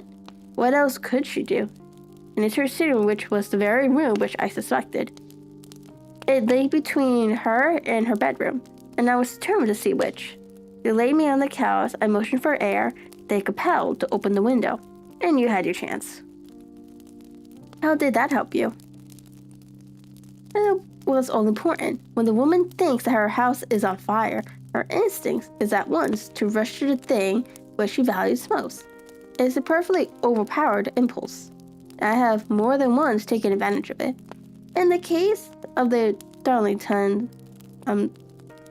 substitution scandal, it was of use to me, and also the Antwerp Castle business. A married woman grabs at her baby. An unmarried one reaches for her jewel box. Now, it was clear to me that Our Lady of today had nothing in the house more precious to her than what we are in quest of. She would rush to secure it. The alarm of fire was admirably done. The smoke and shouting were enough to shake nerves of steel. She responded beautifully. The photograph is in a recess behind a sliding panel just above the right bell pull. She was there in an instant, and I caught a glimpse of it as she half drew it out. When I cried out that it was a false alarm, she replaced it, glanced at the rocket, and rushed from the room, and I have not seen her since. I rose, and making my excuse, escaped from the house. I hesitated rather to attempt to secure the photograph at once, but the coachman had come in, as he was watching me narrowly. It seemed safer to wait. A little over precipitance may ruin it. And now? Our quest is practically finished. I shall call with the king tomorrow and with you, if you care to come with us. We will be shown into the sitting room to wait for the lady, but it is probable that when she comes, she may find neither us nor the photograph. It might be a satisfaction to His Majesty to reign it with his own hands. And when will you call? At 8 in the morning. She will not be up, so that we shall have a clear field. Besides, we must be prompt, for the marriage may mean a complete change in her life and habit. I must wire to the king without delay. We had reached Baker Street and had stopped at the door.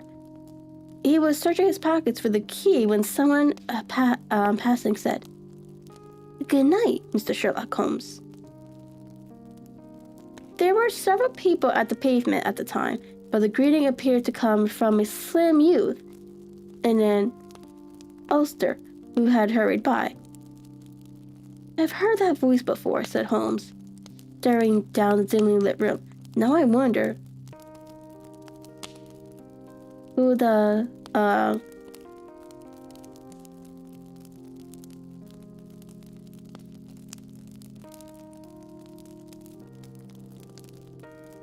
deuce that could be.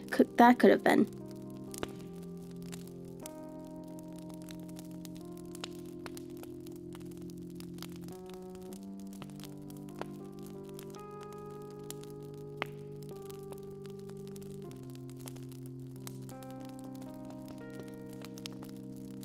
Okay, chapter 3. I slept at Baker Street that night, and we were engaged upon our toast and coffee in the morning when the King of Bohemia rushed into the room. "You've really got it?" he cried, grasping Sherlock Holmes by either shoulder and looking eagerly into his face. "Not yet. But you have hopes?" "I have hopes." "Then come. I am all impatience to be gone." "We must have a cab." "No. My, program is waiting." "Then that will simplify matters." We decided to start off once more for a Bryony Lodge. Irene Adler is married, remarked Holmes. Married? When? Yesterday. But to whom? To an English lawyer named Norton. But she could not love him. I am in hopes that she does. And why in hopes? Because it would spare your majesty all fear of future annoyance. If the lady loves her husband, she does not love your majesty. If she does not love your majesty, there is no reason why she would interfere with your majesty's plan. It is true, and yet, well, I wish she had been of my own station. What a queen she would have made, he lapsed in a moody silence, which was not broken until he drew up and Serpentine Avenue.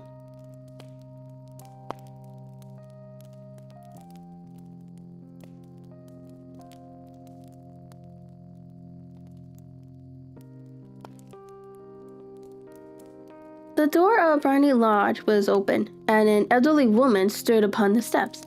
She watched up with sardonic eyes as we stepped from the Bohemia. Mr. Sherlock Holmes, I believe, said she. I am Mr. Sherlock Holmes, answered my companion, looking at her with questioning and rather startled gaze. Indeed. My mistress told me that you were likely to call.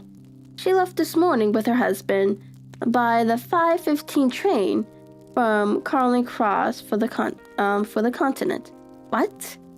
Sherlock Holmes staggered back, white, with a cardigan in surprise. Do you mean that she has left England? Never to return. And the papers? Said the king hoarsely. All is lost.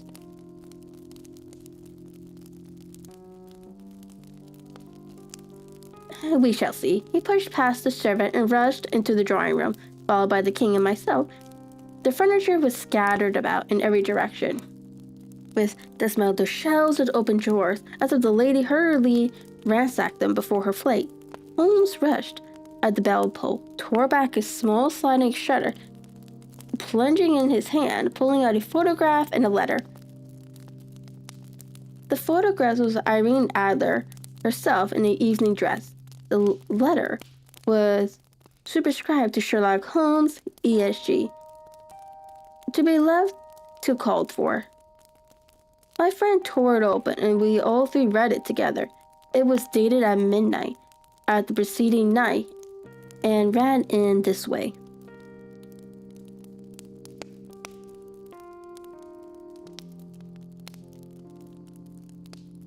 My dear Sherlock Holmes, you really did it very well. It took me in completely.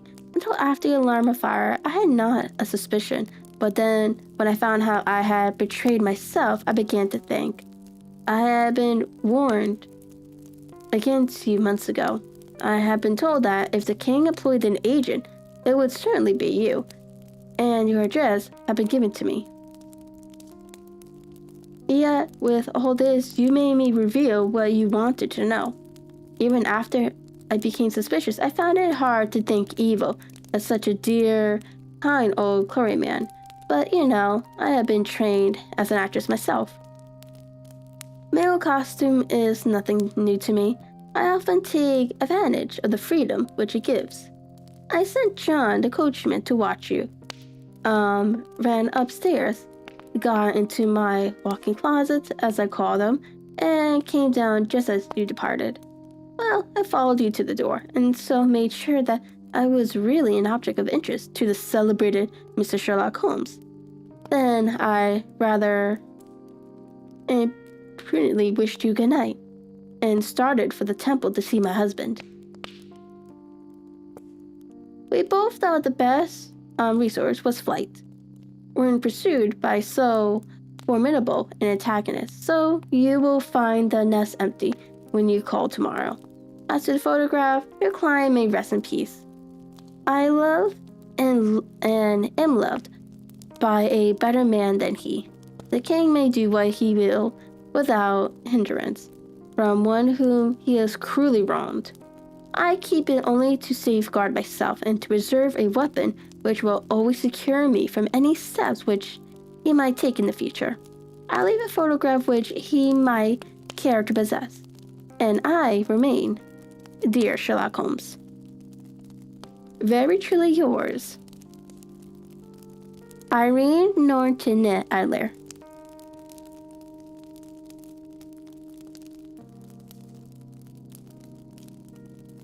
Oh, what a woman, oh, what a woman, cried the king of Bohemia. When we had all read this epistle, did I not tell you how quick and resolute she was? Would she not have made an admirable queen? It is not a pity that she was not on my level. From what I have seen of the lady, she seems indeed to be on a very different level to your majesty, said Holmes coldly. I am sorry that I have not been able to bring your majesty's business to a more successful conclusion. On the contrary, my dear sir, cried the king, nothing could be more successful. I know that her word is inviolate. The photograph is now as safe as if it were in the fire. I am glad to hear your majesty say so. I am immensely indebted to you. Pray tell me in what way I can reward you. This ring? He slipped an animal snake ring from his finger and held it out upon the palm of his hand.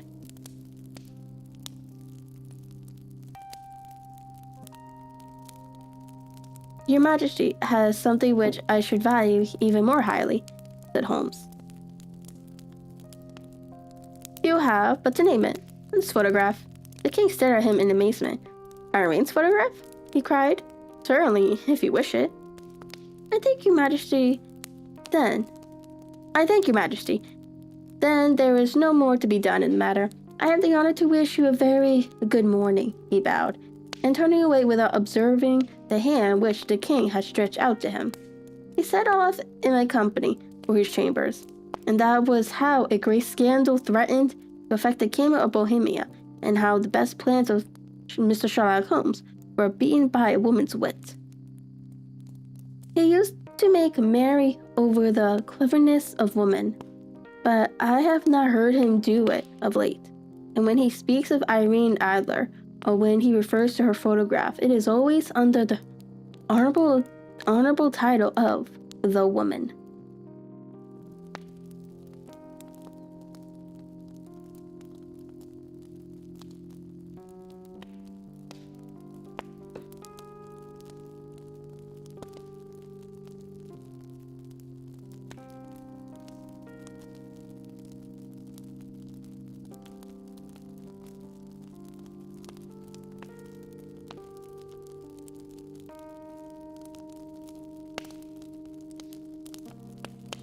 Yo, that scared me.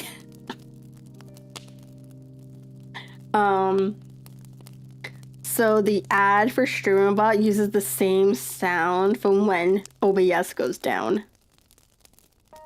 And I was like, oh no, did OBS go down? But no, it was just telling me that ads are running.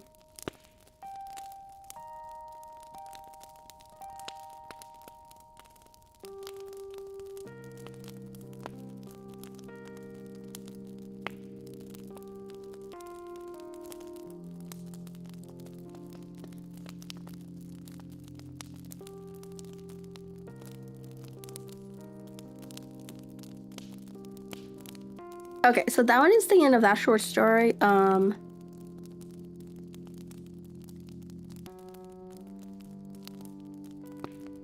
me do another marker.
Okay, so the next story is called The Red-Headed League.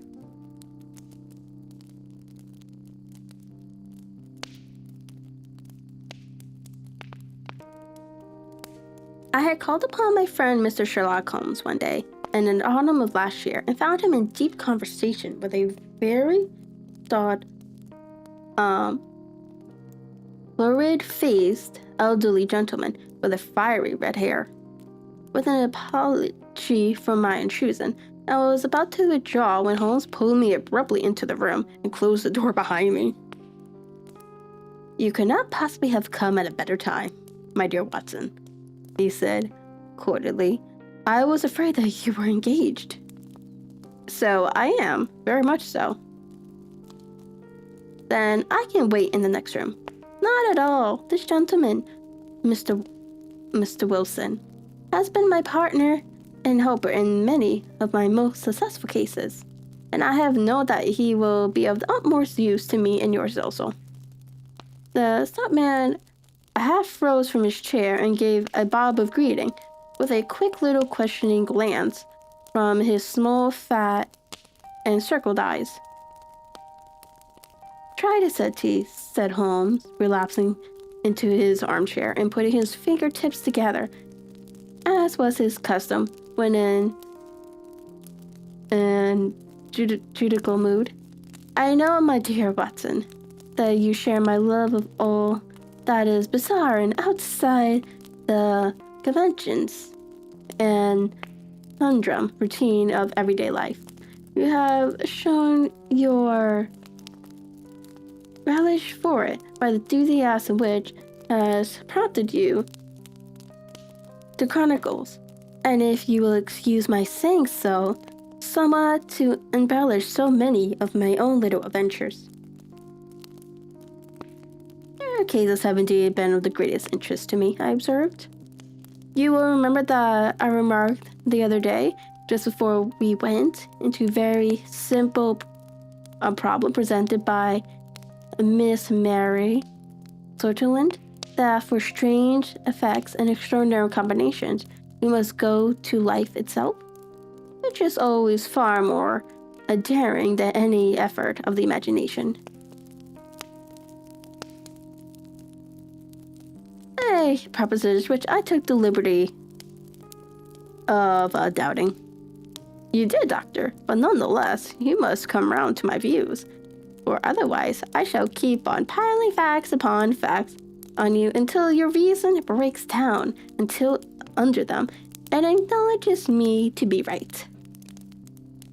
Now, Mr.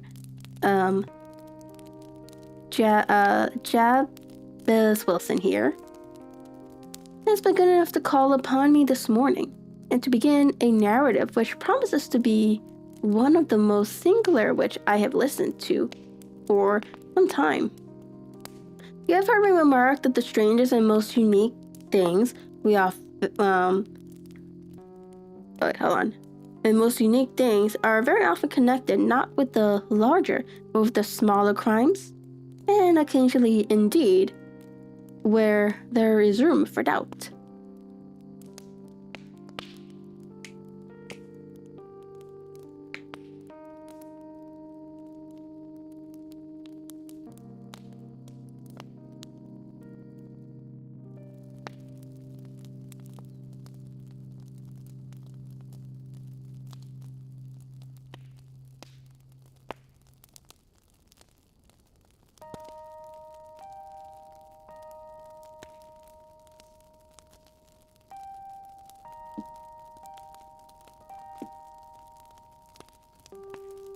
I'd rather any positive crime has been committed.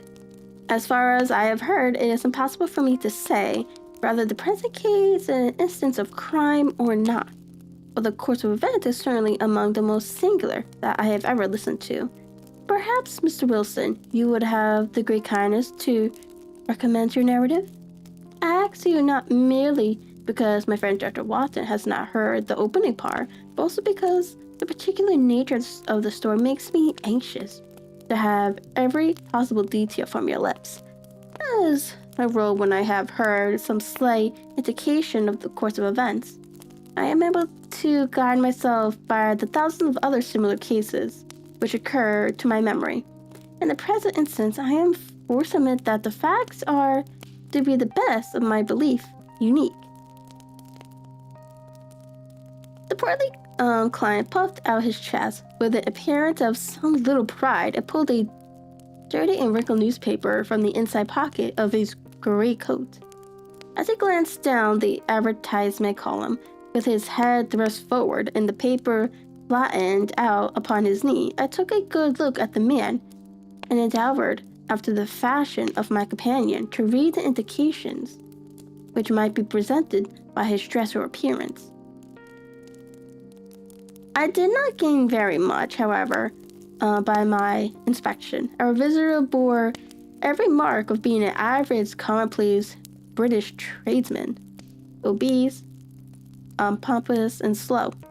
He wore rather baggy gray shepherd check trousers, a not over clean black frock coat, unbuttoned in the front, and a drab waistcoat with a heavy brassy Albert chain and a square piece a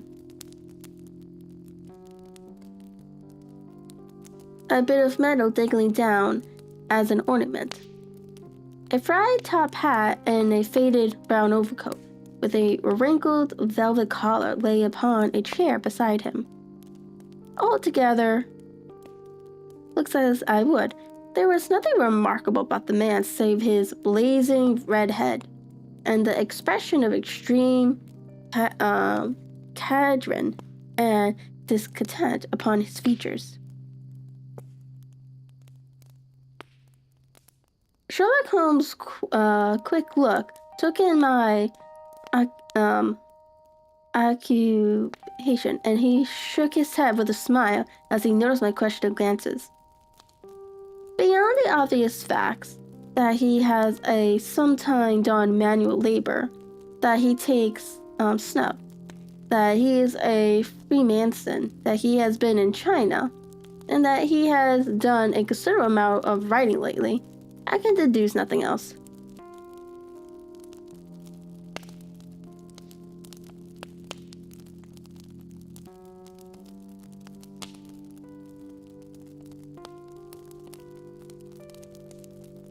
Mr. Jabez Wilson started up in his chair, with his forefinger upon the paper, but his eyes upon my companion. How in the name of good fortune did you know all of that, Mr. Holmes? Yeah. How did you know, for example, that I did manual labor? It's as true as gospel, for I began as a ship's carpenter.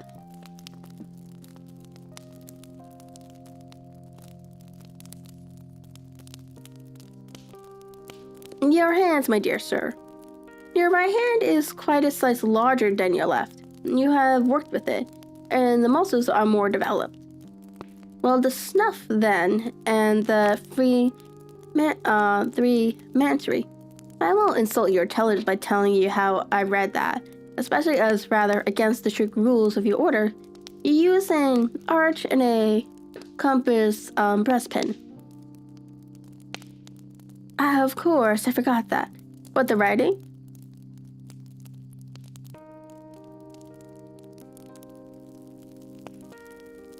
Of course, I forgot that. But the writing? What else can be indicated by the right cuff, so very shiny for 5 inches, and the left one with the smooth patch near the elbow where you rest it upon the desk? Well, but China? The fish that you have tattooed immediately above your right wrist could only have been done in China. I have made a small study of tobacco marks, and I have even contributed to the literature of the subject. The trick of staining the fish's scales of a delicate pink is quite peculiar to China, when in addition I see a Chinese coin hanging from your watch chain. The matter becomes even more simple.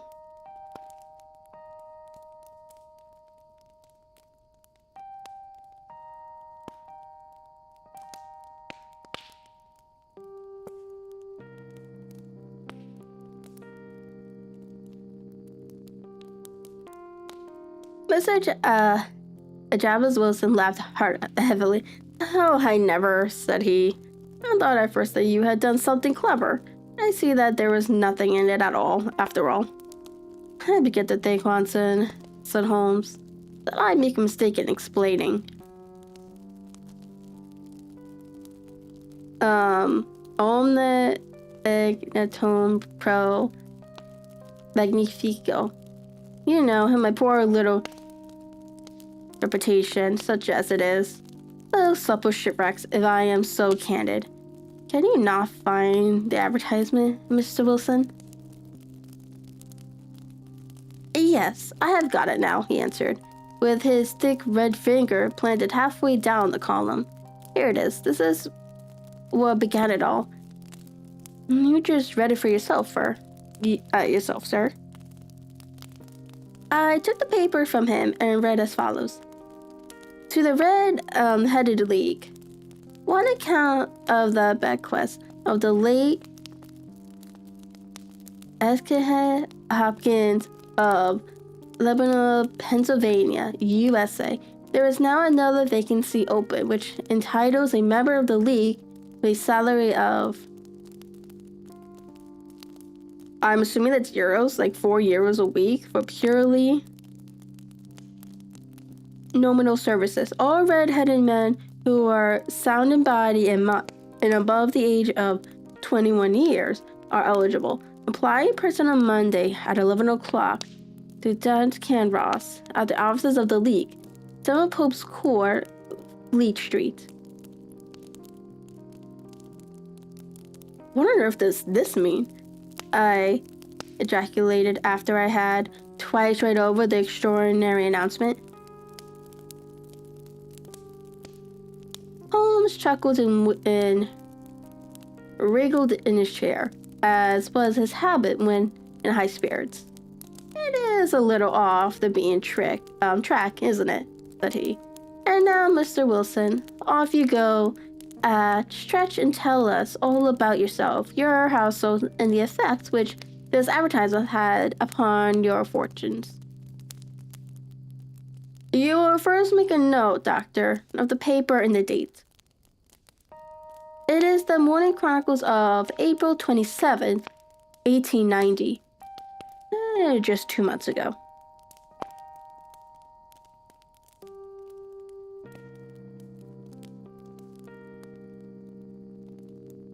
Very good now, Mr. Wilson.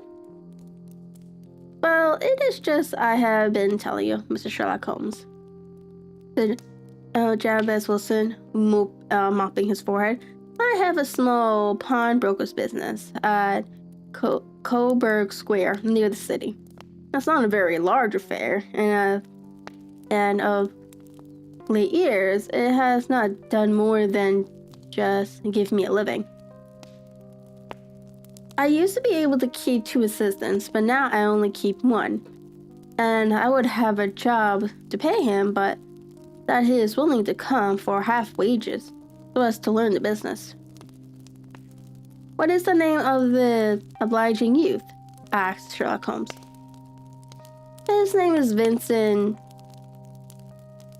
Sapolington. Sapolington. And he's not such a youth either. It's hard to say his age. I should not wish a smarter assistant, Mr. Holmes. And I know very well he could better himself and earn twice what I am able to give him. But after all, if he is satisfied, why should I put ideas in his head? Why indeed? You seem more fortunate in having an employee who comes under the full market price. It is not a common experience among employers in this age. You don't know that your sister is not as remarkable as your advertisement. Oh, he has his faults too, said Mr. Wilson. No one is such a fellow for photography, snapping away with the camera when he ought to be improving his mind, and then diving down into the cellar like a rabbit into its hole to develop his pictures. That is his main fault. But on the whole, he's a good worker. There's no vice in him. He is still with you, I presume? Yes, sir. He and a girl of 14 who does a bit of simple cooking and keeps the place clean. That's all I have in the house. For I am a widower and never had any family. We live very quietly, sir, the three of us, and we keep a roof over our heads and pay our debts, if we do nothing more. The first thing that put us out was that advertisement. Following he came down into the office just this day 8 weeks with this very paper in his hand, and he says, I wish to the Lord, Mr. Wilson, that I was a red-headed man. Why is that? I asked. Why? Says he. Here's another vacancy on the League of the Red-Headed Men. It's worth quite a little fortune to any man who gets it. And I understand that there are more vacancies than there are men, so that the trustees are at their wits' end. What to do with the money? If our hair would only change color, there's a nice little crib all ready for me to step into.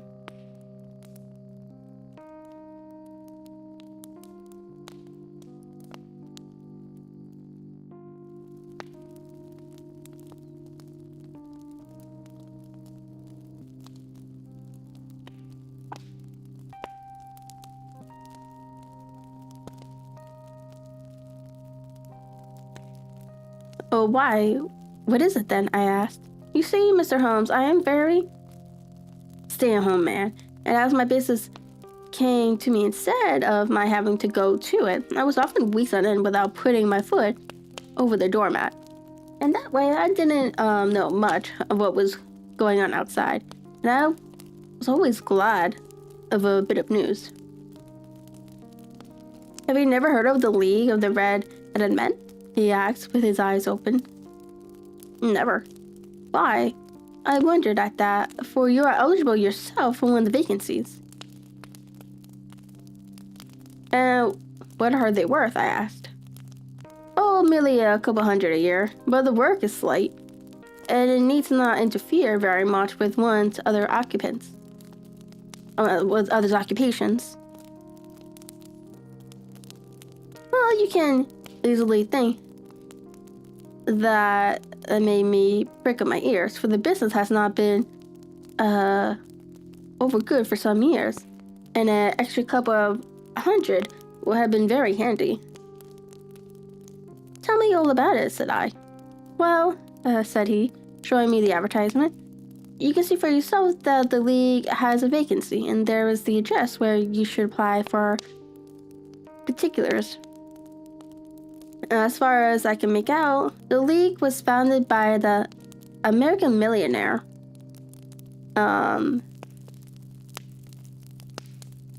Ezekiel Hopkins, who was very particular in his ways. He himself red-headed, and he had a great sympathy for all the red-headed men, so when he died, it was found that he had left his enormous fortune in the hands of trustees, with instructions to apply the interest to the providing of easy berths to men whose hair is of that color. From all I hear, it is splendid pay and very little to do.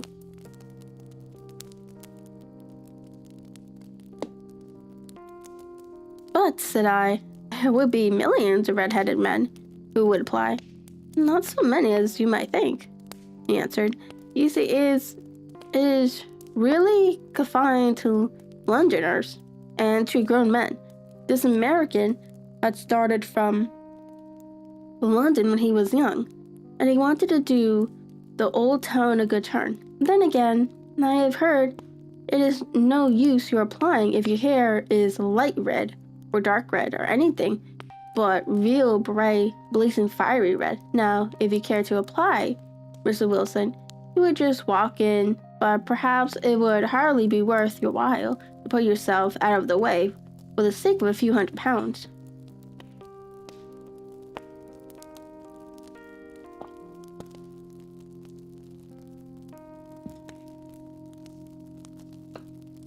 Now, it is a fact, as you may see for yourself, that my hair is of a very full and rich tint. So it seems to me that If there was to be any competition in the matter, I stood as good as a chance as any men that I've ever met.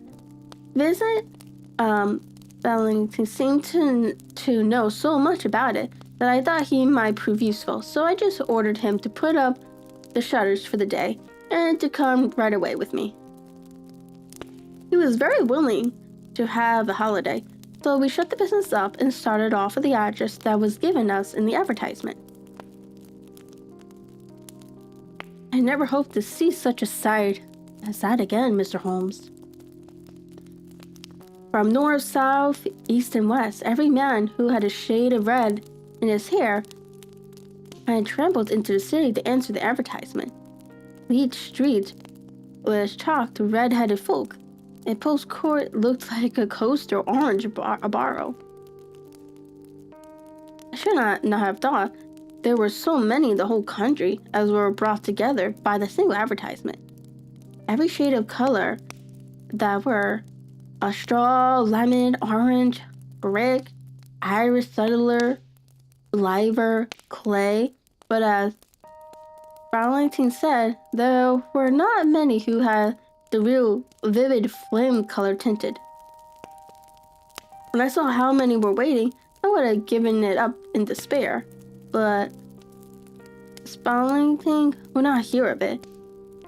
How he did it, I could not imagine, but he pushed and pulled and butted until he got me through the crowd, right up to the steps which led to the office. There was a double stream upon the stair, some going up in hopes, some coming back dejected. But we rung in as well, and we could and soon found ourselves in the office. Your experience has been a most entertaining one, remarked Holmes, as his client paused, refreshed his memory with a huge pinch of snuff.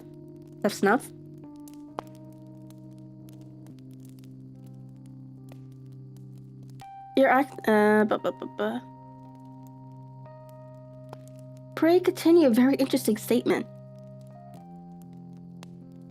There was nothing in the office but a couple of wooden chairs and a deal table, behind which sat a small man with a head that was even redder than mine. He said a few words to each candidate as he came up, and then he always managed to find some fault in them, which would disqualify them. Getting vacancy did not seem to be such a very easy matter after all. However, when our turn came, the little man was much more favorable to me than any of the others, and he closed the door as we entered, so that he might have a private word with us.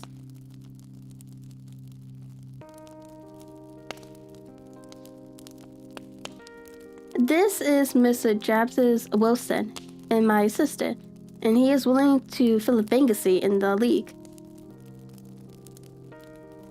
And he is admirably suited for it, the other answered. He has every requirement. I cannot recall when I have seen anything so fine.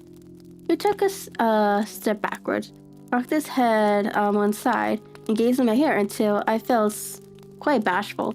Then suddenly he plunged forward, wringing my hand and congratulating me warmly on my success.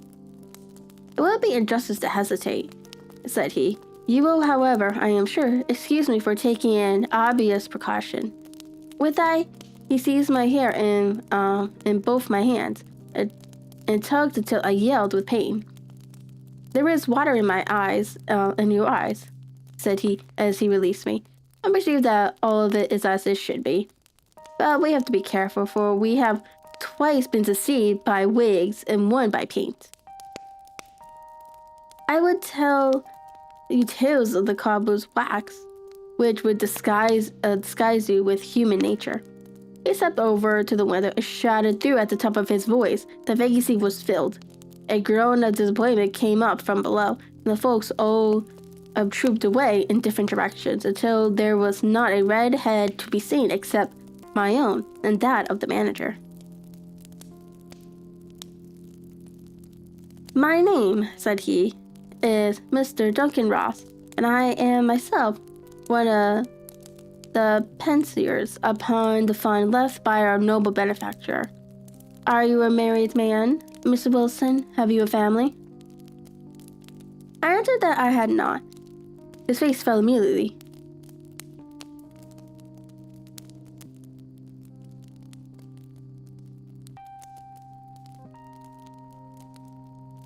Dear me, he said gravely.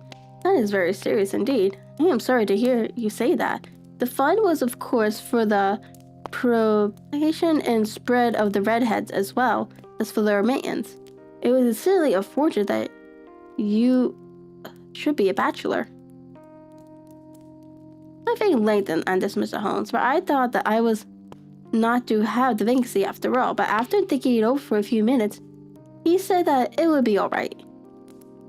In the case of another, said he, the objection might be fatal, but we must stretch a point in favor of a man with such a head of hair as yours. When shall you be able to enter upon your new duties? It is a little awkward, for I have a business already, said I. Oh, never mind about that, Mr. Wilson, said Vincent Spellington. I should be able to look after that for you. What would be the hours? I asked. 10 to 2. Now, a pawnbroker's visit is mostly done of an evening, Mr. Holmes, especially Thursday and Friday evening, which is just before payday. So it would suit me very well to earn a little in the morning. Besides, I knew that my assistant was a good man, and that he would see to anything that turned up. That would suit me very well, and I said the pay is 4 euros a week, and the work is terribly nominal. What do you call purely nominal? Well, you have to be in the office, or at least in the building, the whole time. If you leave, you forfeit your whole position forever. The will is very clear upon that point. You don't comply with the conditions if you budge from the office during that time. It's only 4 hours a day, and I should not think of leaving, said I. No excuse will avail, said Mr. Duncan Ross. Neither snakiness, nor business, nor anything else. There you must stay, or you lose your ballot. And the work is to copy out the encyclopedia Britannica. There is the first volume of it in that press. You must find your own ink, pen, and blotch paper. But we provide this table and chair. Will you be ready tomorrow? Certainly, I answered. Then goodbye, Mr. Jabez Wilson. And let me congratulate you once more on the important position which you have been fortunate enough to gain. He bowed me out of the room, and I went home with my assistant, hardly knowing what to say or do. I was so pleased at my own good fortune. Well, I thought over the matter all day, and by evening I was in low spirits again, for I had quite persuaded myself that the whole affair must be some great hoax or fraud. Though what its object might be, I could not imagine. Yeah. It seemed no right past believing that anyone could make such a will, or that they would pay such a sum for doing anything so simple as copying out the encyclopedia. Britannica. Vincent Spellington did what he could to cheer me up, but by 10 I had reasoned myself out of the whole thing. However, in the morning, I determined to have a look at it anyway. So I bought a penny bottle of ink, and with a quill pen, and 7 sheets of foolscap paper, I started off for Pote's Court.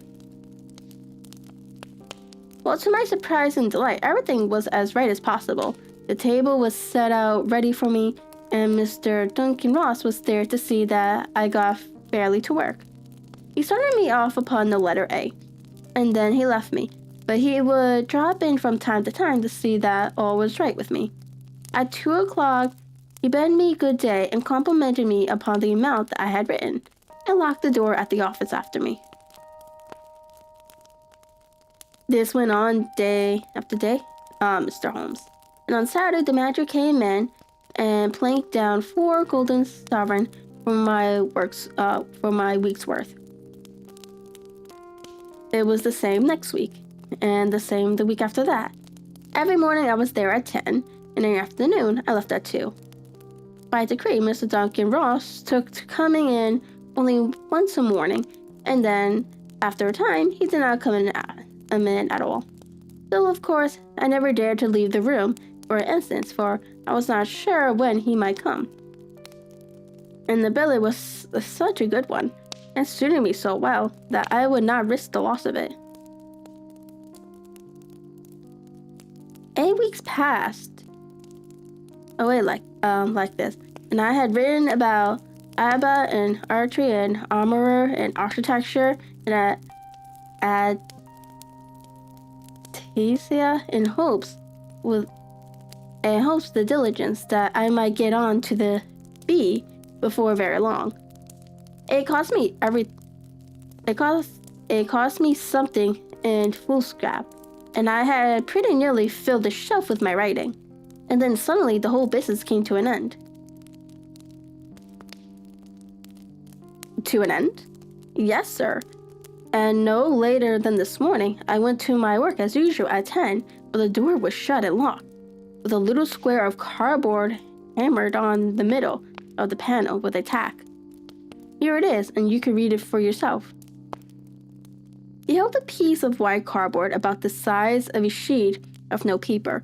It read in this fashion: The red-headed league is dissolved. October 9th, 1890.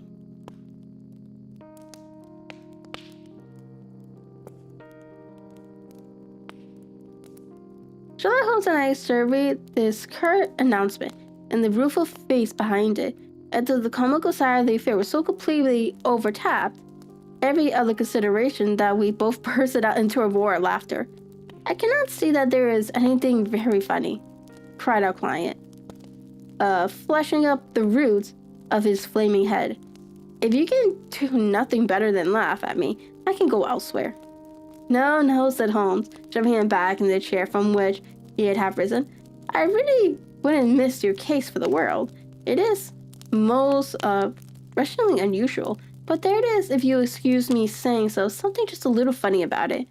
Pray, what steps did you take when you found the card upon the door?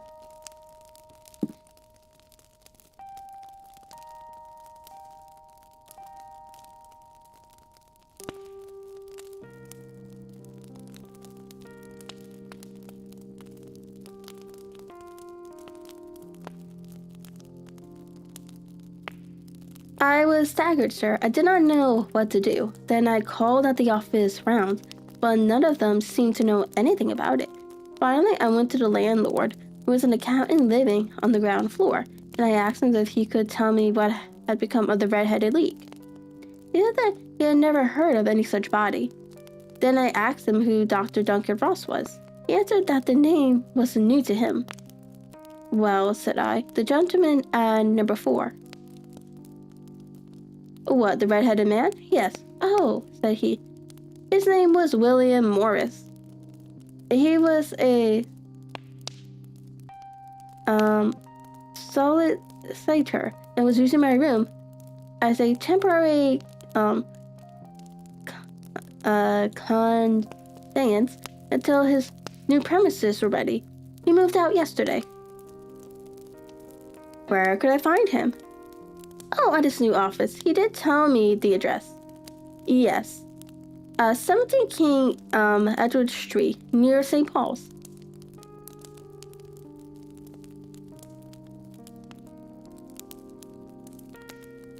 I started off, Mr. Holmes, but when I got to that address, it was manufactory of artificial kneecaps, and no one in it had ever heard of either Mr. William Morris or Dr. Duncan Ross.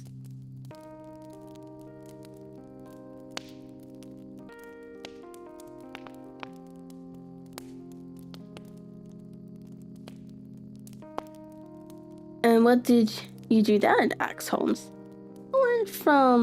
I went home to Sasquatch Square, and I took the advice of my assistant, but he could not help me in any way. He could only say that if I waited, I should hear by post. But that was not quite good enough, Mr. Holmes. I did not wish to lose such a place without a struggle. So, as I had heard that you were good enough to give me advice to poor folk who were in need of it, I came right away to you. You did very wisely, said Holmes. Your case is an extraordinarily remarkable one, and I shall be happy to look into it. But what you have told me, I think it is possible the graver issue hung from it that might at first sight appear. Grave enough, I said, Mr. Jeffrey Wilson. Why, I have lost 4 pounds a week. As far as you are personally concerned, remarked Holmes, I do not see that you have any grievances against this extraordinary league. On the contrary, you are, as I understand, richer by some 30 pounds, to say nothing of the minute knowledge which you have gained on every subject which comes under the letter A. You have lost nothing by them. No, sir, but what I want to find out about them and who they are, and what their object was in playing this prank, if it was a prank upon me. It was a pretty expensive joke for them, for it cost them 2 and 30 pounds. We shall endeavor to clear up these points for you. First, 1 or 2 questions, Mr. Wilson. This assistant of yours who first called your attention to the advertisement, how long had he been with you? About a month then. How did he come? In answer to an advertisement? Was he the only applicant? No, I had a dozen. Why did you pick him? Because he was handy and would come cheap. At half wages, in fact. Yes. What is he like, this Vincent Spellington? Small, stout build, very quick in his ways, no hair on his face. Though he's not shorter of 30. Has a white splash of acid upon his forehead. Holmes sat up in his chair in a considerable excitement. I thought as much, said he. Have you ever observed that his ears are pierced? For earrings? Yes, sir. He told me that a gypsy had done it for him when he was a lad. Said Holmes, sinking back in deep thought. He is still with you? Oh, yes, sir. I have only just left him. And has your business been attended to in your absence? Nothing to complain of, sir. There's never very much to do of the morning.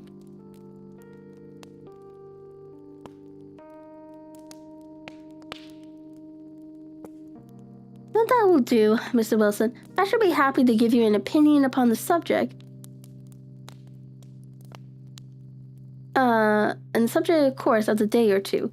Today is Saturday, and I hope that by Monday we may come to a conclusion. Well, Watson, said Holmes when our visitor had left us, what do you make of it all? I make nothing of it, I said frankly. It is a most mysterious business. As a rule, said Holmes, the most bizarre thing is the less mysterious it proves to be. It is your commonplace, featureless crimes which are really puzzling. Just as a commonplace face is the most difficult to identify. But I must be prompt over this matter. What are you going to do then? I asked. To smoke, he answered. It is quite a 3-pipe problem, and I beg that you won't speak to me for 50 minutes. He curled himself up in his chair with his thin knees drawn up to his hawk-like nose. And there he sat with his eyes closed and his black clay pipe thrusted out like the bill of some strange bird. I had come to the conclusion that he had dropped asleep, and indeed was nodding himself when he suddenly sprung out of his chair with the gesture of a man who had made up his mind and put his pipe down upon the mantelpiece.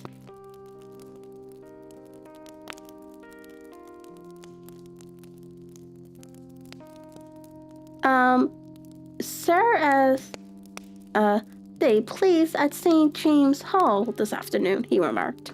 What do you think, Watson? Could your patient spare you for a few hours? I have nothing to do today. My practice is never very absorbing. Then put on your hat and come. I am going through the city first, and we can have some lunch on the way. I observed that there is a good deal of German music on the program, which is rather more to my taste than Italian or French. It is introspective, and I want to introspect. Come along.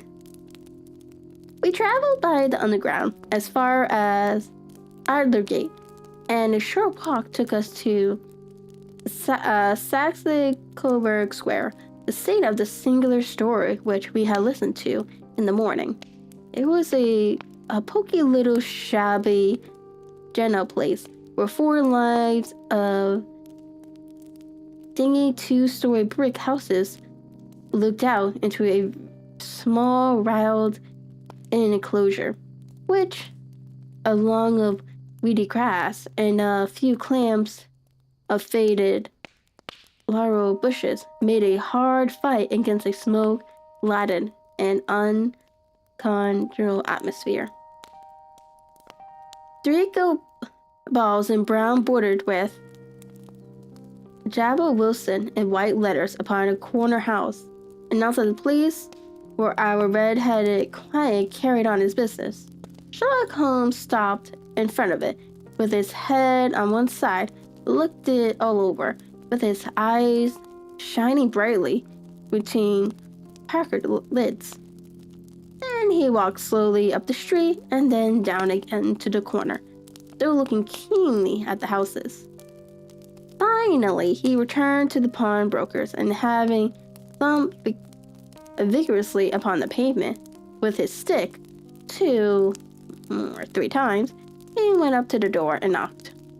It was instantly opened by a bright-looking, clean-shaven young fellow who asked him to step in.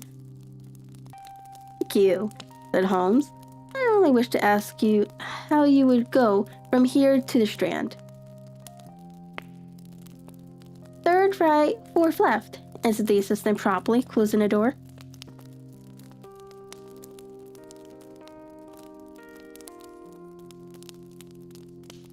Smart fellow that, observed Holmes, as we walked away. He is, in my judgment, the 4th smartest man in London, and far daring. I am not sure that he has not a claim to be the 3rd. I have known something of him before. Evidently, said I. Mr. Wilson's assistant counts for a good deal in this mystery of the Red-Headed League. I am sure that you inquired your way merely in order that you might see him? Not him. What then? The knees of his trousers. And what did you see? What I expected to see. Why did you beat the pavement?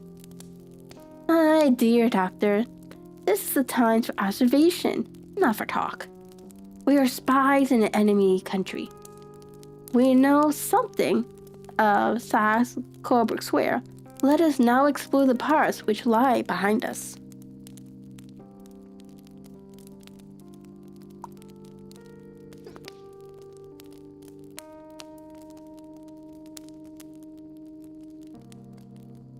The road in which we found ourselves as we turned round the corner from the retired Saxe-Coburg Square presented as great a contrast to it as the front of the picture does to the back. It was one of the main arteries which conveyed the traffic of the city to the north and west. The roadway was blocked with the immense stream of commerce flowing in a double tide inward and outward, while the footpaths were black with the hurrying swarm of pedestrians. It was difficult to realize as we looked at the lane of fine shops and stately businesses, premises, that they really abutted on the other side upon the faded and stagnant square, which we had just quitted. "Let me see," said Holmes, standing at the corner and glancing along the lines. "I should like just to remember the order of the houses here. It is a hobby of mine to have the exact knowledge of London. There is Mortimer, the tobacconist, the little paper shop, the Coburg branch of the city and suburban bank, the vegetarian restaurant, the Macfarlane's carriage building depot, that carries us right on to the other block. And now, Doctor, we've done our work, so it's time we had some play. A sandwich and a cup of coffee, and then off to Violin Land, where all its sweetness and delicacy and harmony, and there are no red-headed clients to vex us with their conundrums."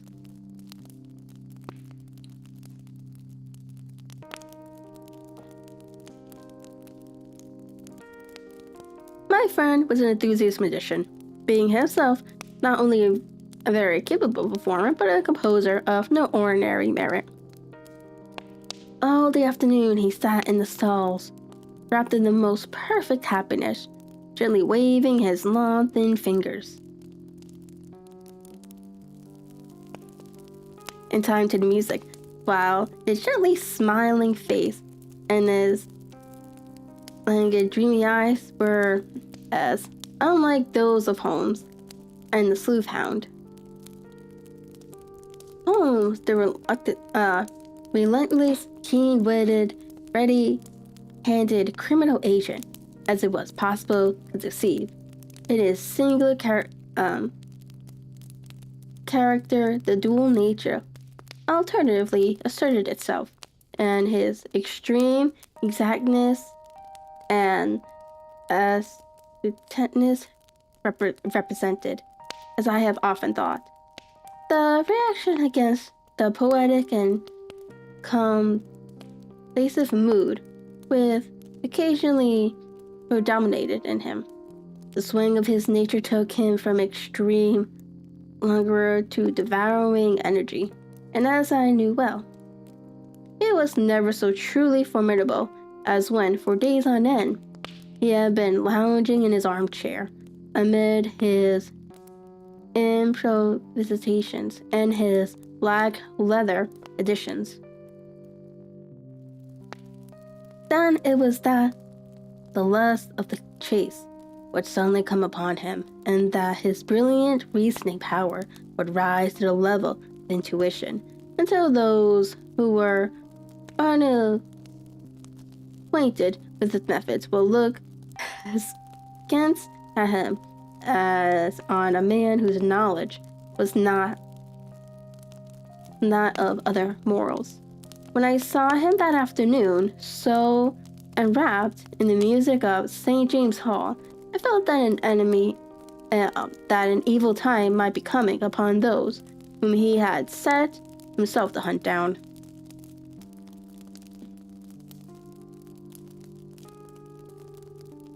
"You want to go home, no doubt, Doctor," he remarked as we emerged. "Yes, it would be as well. And I have some business to do, which will take some hours. This business at Coburg Square is serious." "Why serious?" "A considerable crime isn't a contemplation. I have every reason to believe that we shall be in time to stop it. But today, before Saturday rather complicates matters. I shall want your help tonight." "At what time?" 10 will be early enough.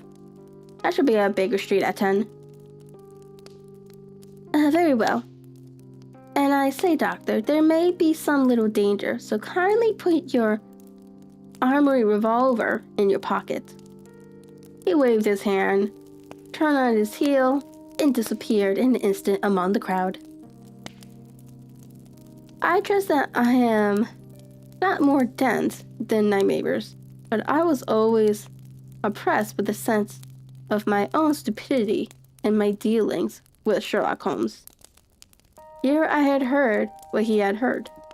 I had seen what he had seen, and yet, from his words, it was evident that he saw clearly not only what had happened, but what was about to happen, while to me the whole business was still confused and grotesque. I drove home to my house in Kingston. I thought over it all, from the extraordinary story of the red-headed copier of the encyclopedia down to the visit to Saxe-Coburg Square,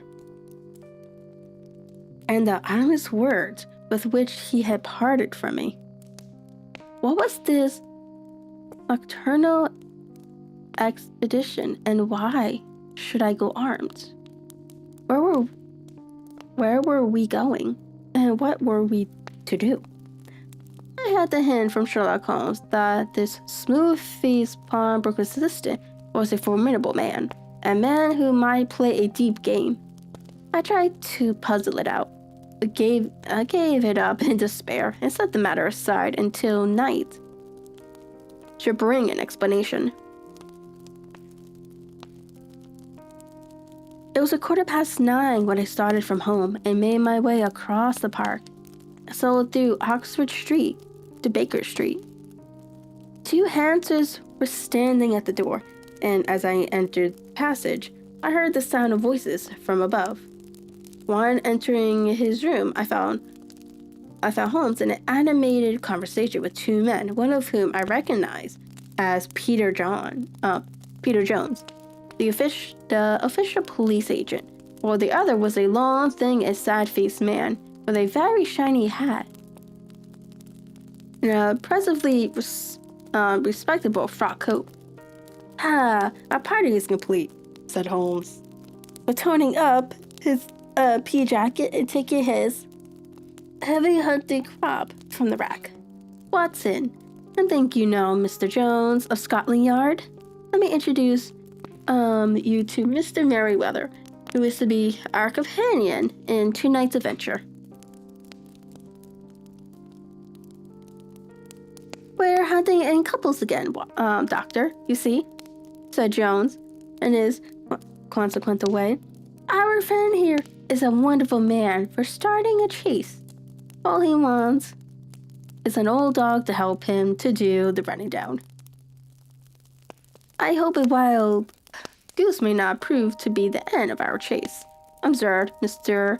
Merriweather gloomily. "You may place considerable confidence in Mr. Holmes, sir," said the police agent thoughtfully. "He has his own little methods, which are, if you won't mind me saying so, just a little too theological and fantastic, but he has the markings of a detective in him.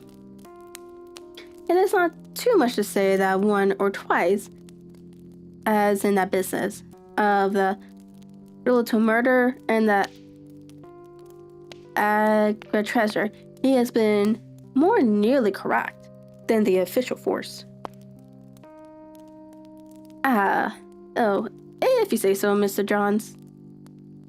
"It is all right," said the stranger with the deference. "Still, I confess that I miss my rubber.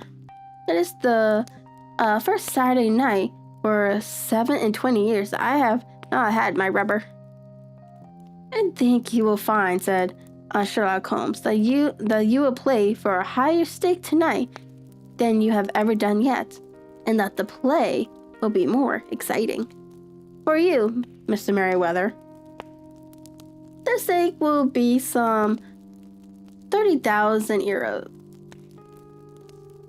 I'm just curious, is this supposed to be euros or is this supposed to be pounds? Oh, it's pounds. It is pounds. What's the difference between that and euros?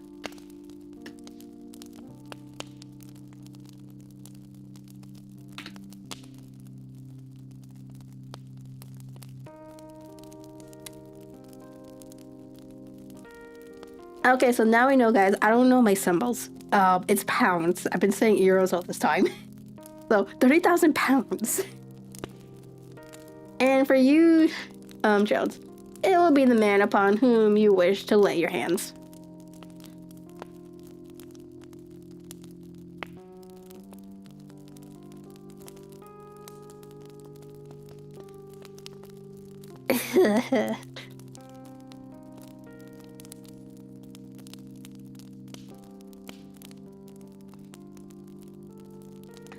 John Clay, the murderer, thieves, smasher, and forger.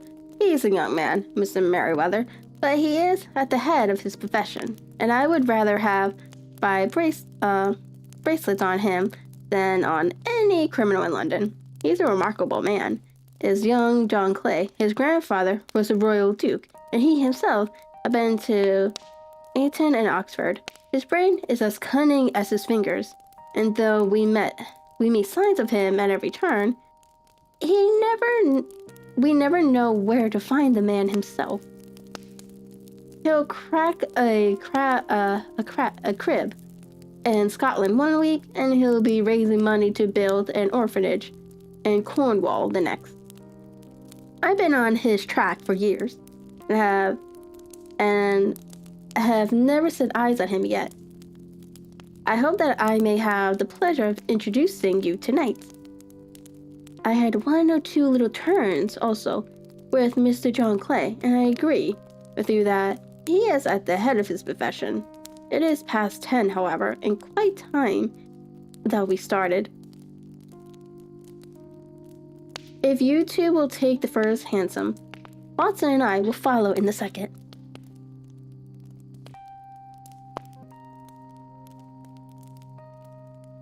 Are they more? I don't know.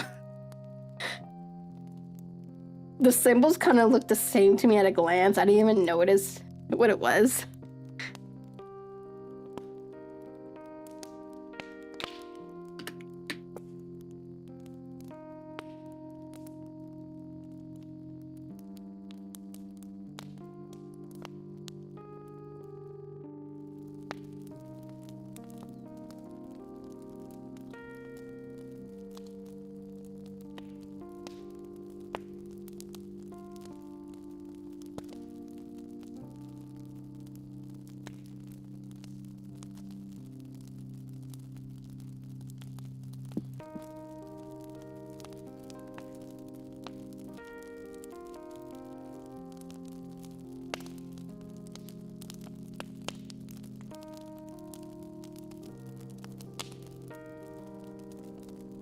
Huh.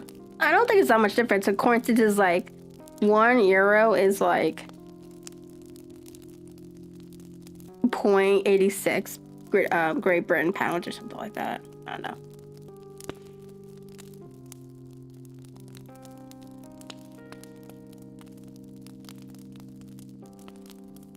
Sherlock Holmes is not very communicative during the long drive and lay back in the cab, humming the tunes which he had heard in the afternoon.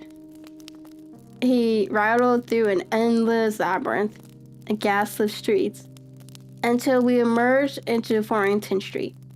"We are close there now," my friend remarked. "This fellow Merriweathers is a bank director and personally interested in the matter. I thought it as well to have Jones with us also.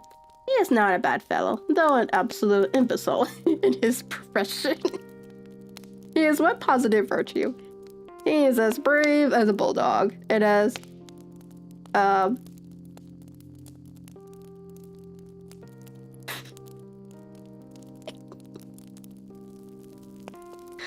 my.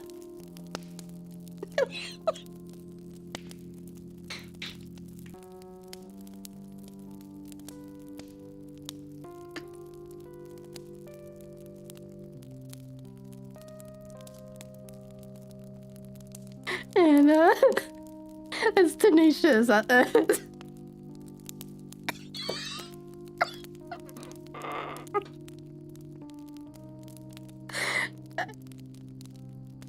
Carrie just says with a straight face.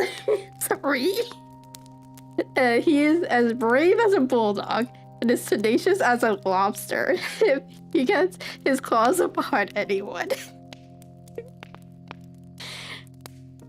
Here we are, and they're waiting for us.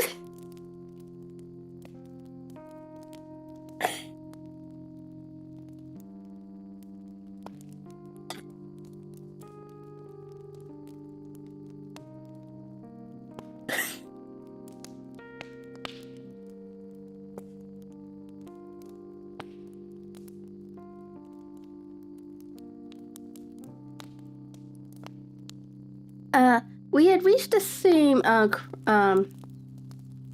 crowded thoroughfare in which we had found ourselves in the morning. Our cabs were dismissed, and following the guidance of Mr. Merriweather, we passed down a narrow passage and through a side door, which he opened for us. Within, there was a small corridor which ended in a very massive iron gate. This also was opened and led down a flight of winding stone steps, which terminated at another formidable gate. Mr. Merriweather stopped to light a lantern, and then conducted us down a dark, earth-smelling passage. And so, after opening a third door into a huge vault or cellar, which was piled all around with crates and massive boxes. "You are not very vulnerable from above," Holmes remarked, as he held up the lanterns and gazed above him. "Nor from below," said Mr. Merriweather, striking his stick upon the flags which lined the floor. "Why, dear me, it sounds quite hollow," he remarked, looking up in surprise. "I must really ask you to be a little more quiet," said Holmes severely. You have already prevailed the whole success of our expedition. I beg that you would have the goodness to sit down upon one of these boxes and to not interfere." The sole Mr. Merriweather perched himself upon a crate, with a very injured expression upon his face, while Holmes fell upon his knee upon the floor, and with a lantern and a magnifying glass, began to examine neatly the cracks between the stone, and a few seconds sufficed to satisfy him. He sprung to his feet again and put his glasses in his pocket. "We have at least an hour before us," he remarked, "for they can hardly take any steps until the good pawnbroker is safely in bed. Then they will not lose a minute, for the sooner they do, they work, the longer time they'll have for their escape.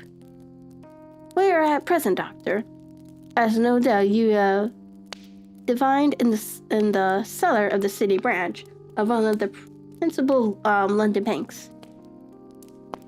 Mr. Merriweather is the chairman of directors, and we will explain to you that there are reasons why the more daring criminals of London should take a considerable interest in this cellar at present. It is our French gold," whispered the director. "We have had several warnings that an attempt might be made upon it." "Your French gold?" "Yes. We had occasion some months ago to strengthen our resources, and borrow for that purpose 30,000 Napoleons from the Bank of France. It had become known that we have never had occasion to unpack the money, and that it is still lying in our cellar. The crate upon which I sit contains 2,000 Napoleons, packed between layers of lead foil. Our reserve bulletin is much larger at present than is usually kept in a single branch office, and the directors had misgivings upon the subject." "Which were very well justified," observed Holmes.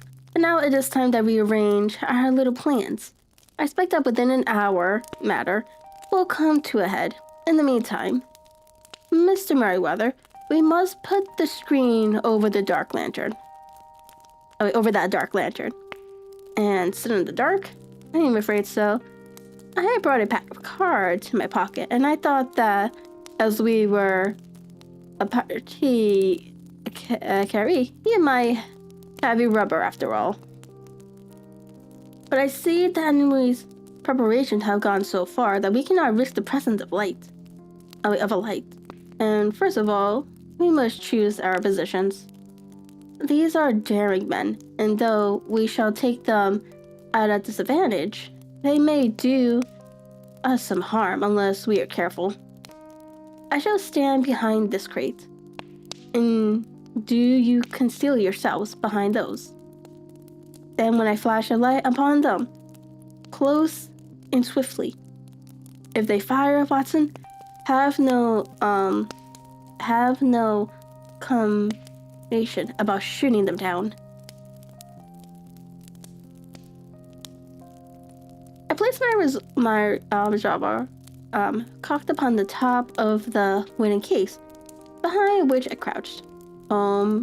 Shot the side across the front of his lantern, and left us in pitch darkness. Such an absolute darkness I have never before experienced. The smell of the hot metal remained to assure us that the light was still there, ready to flash out at a moment's notice. To me, with my nerves working up to a pitch of expectancy, there was something depressing and seducing in the sudden gloom, in the cold, dank air of the vault. Right now we're currently reading The Red-Headed League, from the Adventures of Sherlock Holmes.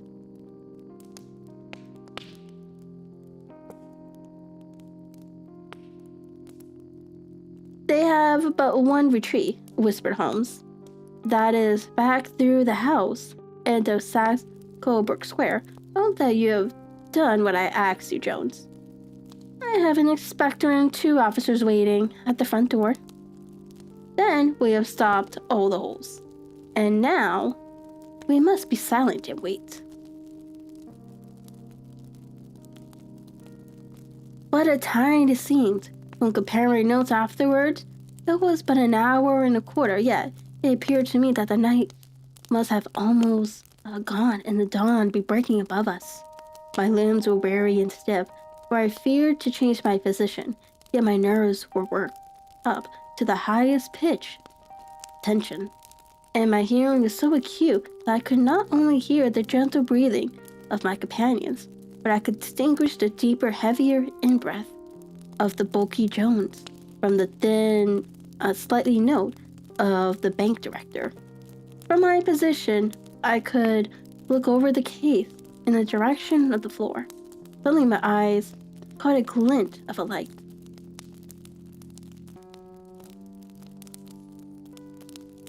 At first, it was but a lurid spark upon the stone pavement that it lengthened out until it became a yellow line, and then, without any warning or sound, a gash seemed to open, and a hand appeared. A white, almost womanly hand, which felt about in the center of the little area of light. For a minute or more, the hand, with its withering fingers, protruded out of the floor.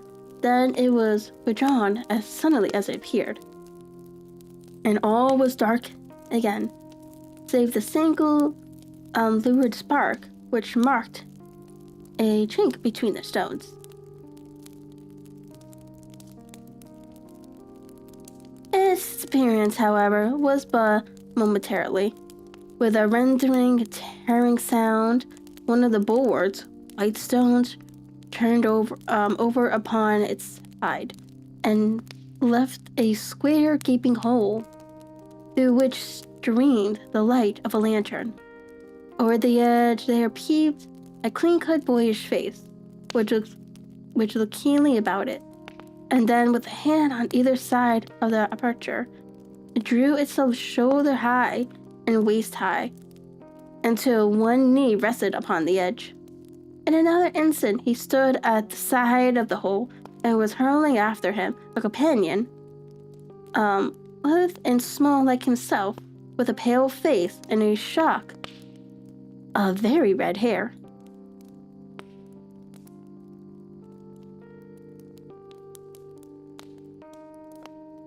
"It's all clear," he whispered. "Have you the chisel and the bags?" "Great Scott! Jump, Archie, jump, and I'll swing for it." Sherlock Holmes had sprung out and seized the intruders by the collar. The other dived down the hole, and I heard the sound of rending cloth as Jones clenched at his skirts. The light flashed upon the barrel of a revolver, but Holmes and the crop came down on the man's wrist, and the pistol clicked upon the stone floor.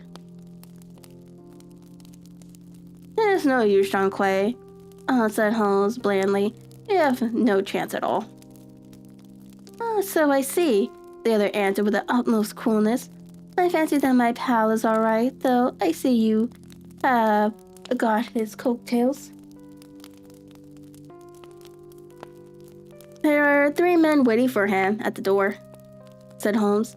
"Oh, indeed, you seem to have done the thing very completely. I must compliment you." "And are you?" Holmes said. "Your red-headed idea was very new and effective." "You'll see your pal again presently," said Jones. "He's quicker at climbing down holes than I am. Just hold out while I fix the debris." "I beg that you will not touch me with your filthy hands," remarked our prisoner, as the handcuffs clattered upon his wrist. "You may not be aware that I have royal blood in my veins.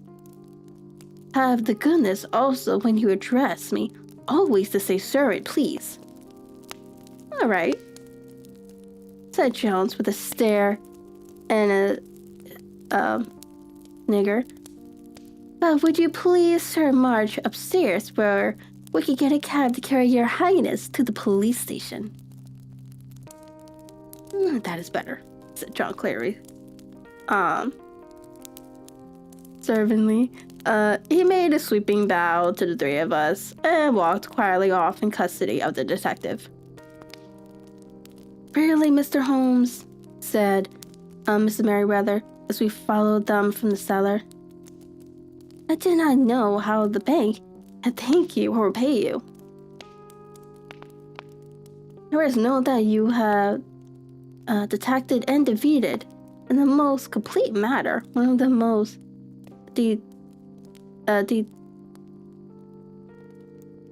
determined attempts at bank robbery that has ever come within my experience. I've had 1 or 2 little scores of my own to settle with Mr. John Clay," said Holmes. "I've been at some small expense over this matter, which I shall expect the bank to refund. But beyond that, I am amply repaid by having had an experience which is in many ways unique, and by hearing the very remarkable narrative of the Red-Headed League.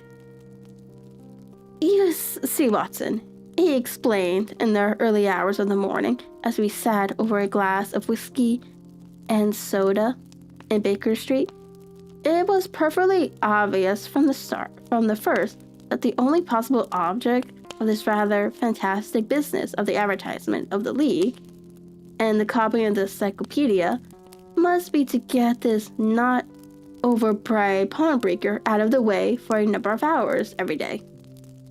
It was a curious way of managing it, but really, it would be difficult to suggest a better.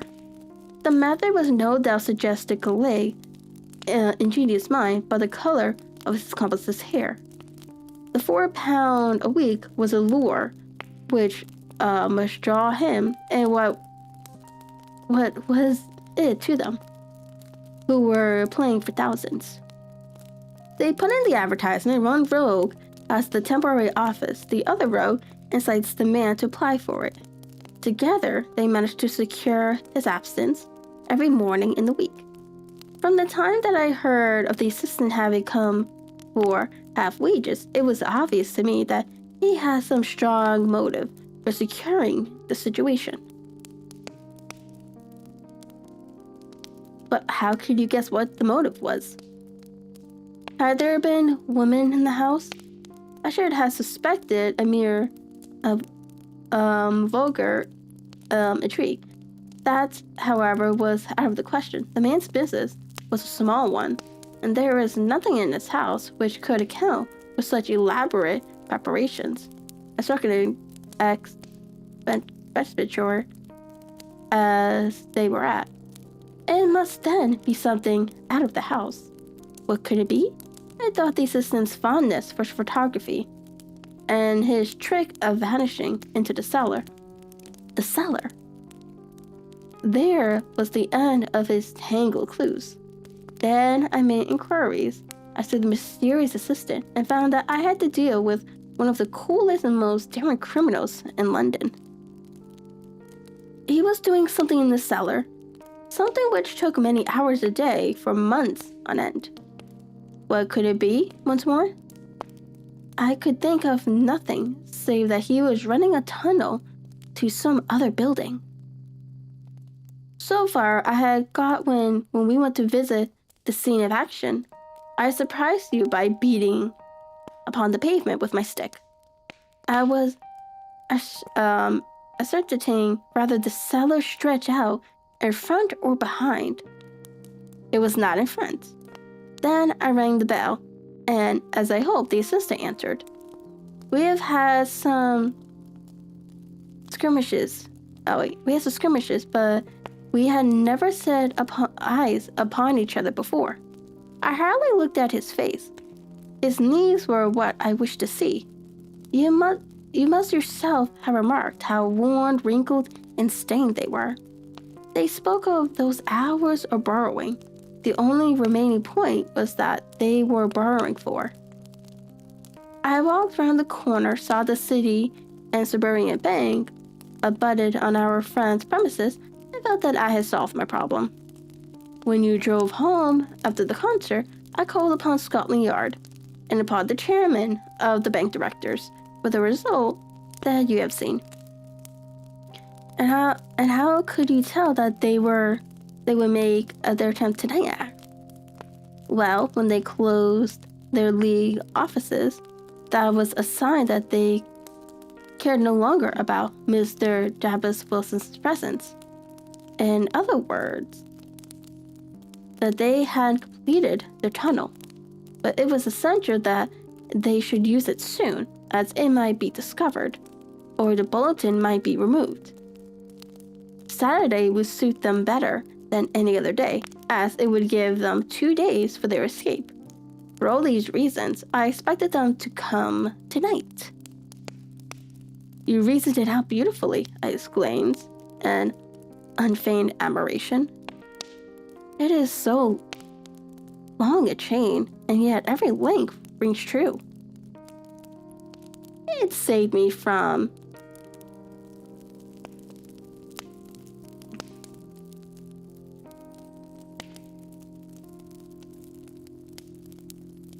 ennui? It saved me from ennui, he answered, yawning. Alas, I already feel it closing in upon me. My life is spent in one long effort to escape from its commonplaces of existence. These little problems help me to do so. And you are a benefactor of the race, said I. He shrugged his shoulders. Oh, perhaps, after all, it is of some little use, he remarked.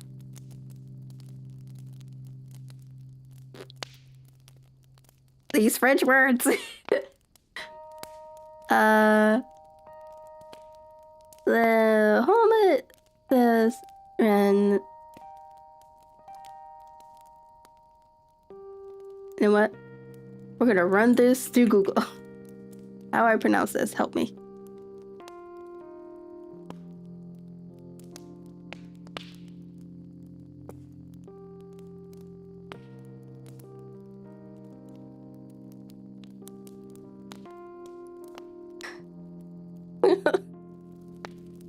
So Lancium.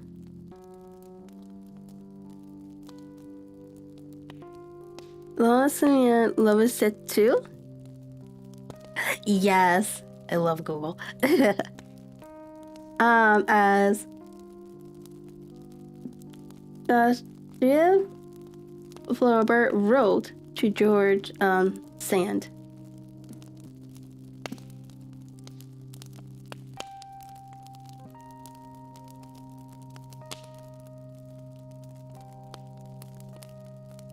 See, my only complaint with the short stories is that they decide to throw in French words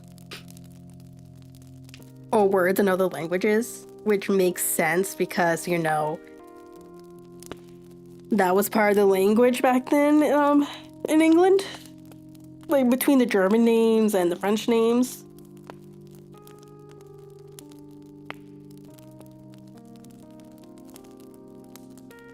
But yeah.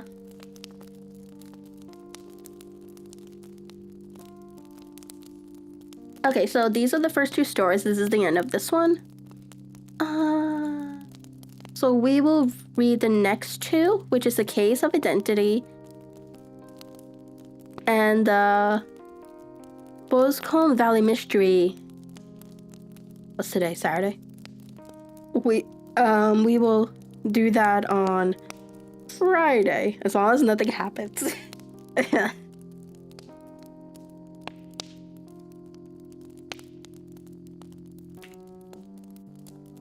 So to my Twitch viewers, we will be raiding out.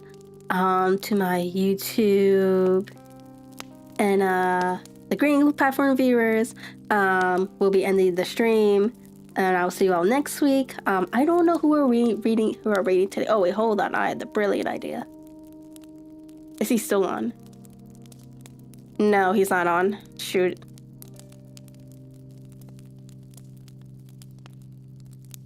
Let me refresh. Hold on. He just ended.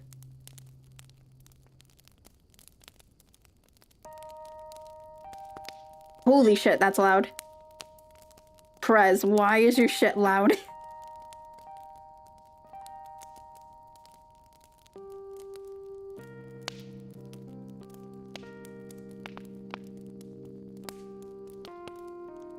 Yeah, so I will see everyone next time. We will be raiding Perez of the castle, so everyone say hi to him, and I will see everyone next week.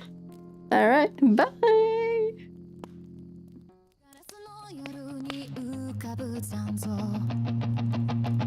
胸の奥で誰かが叫ぶ答えはまだ見えないけど嘘じゃないものを信じたくて冷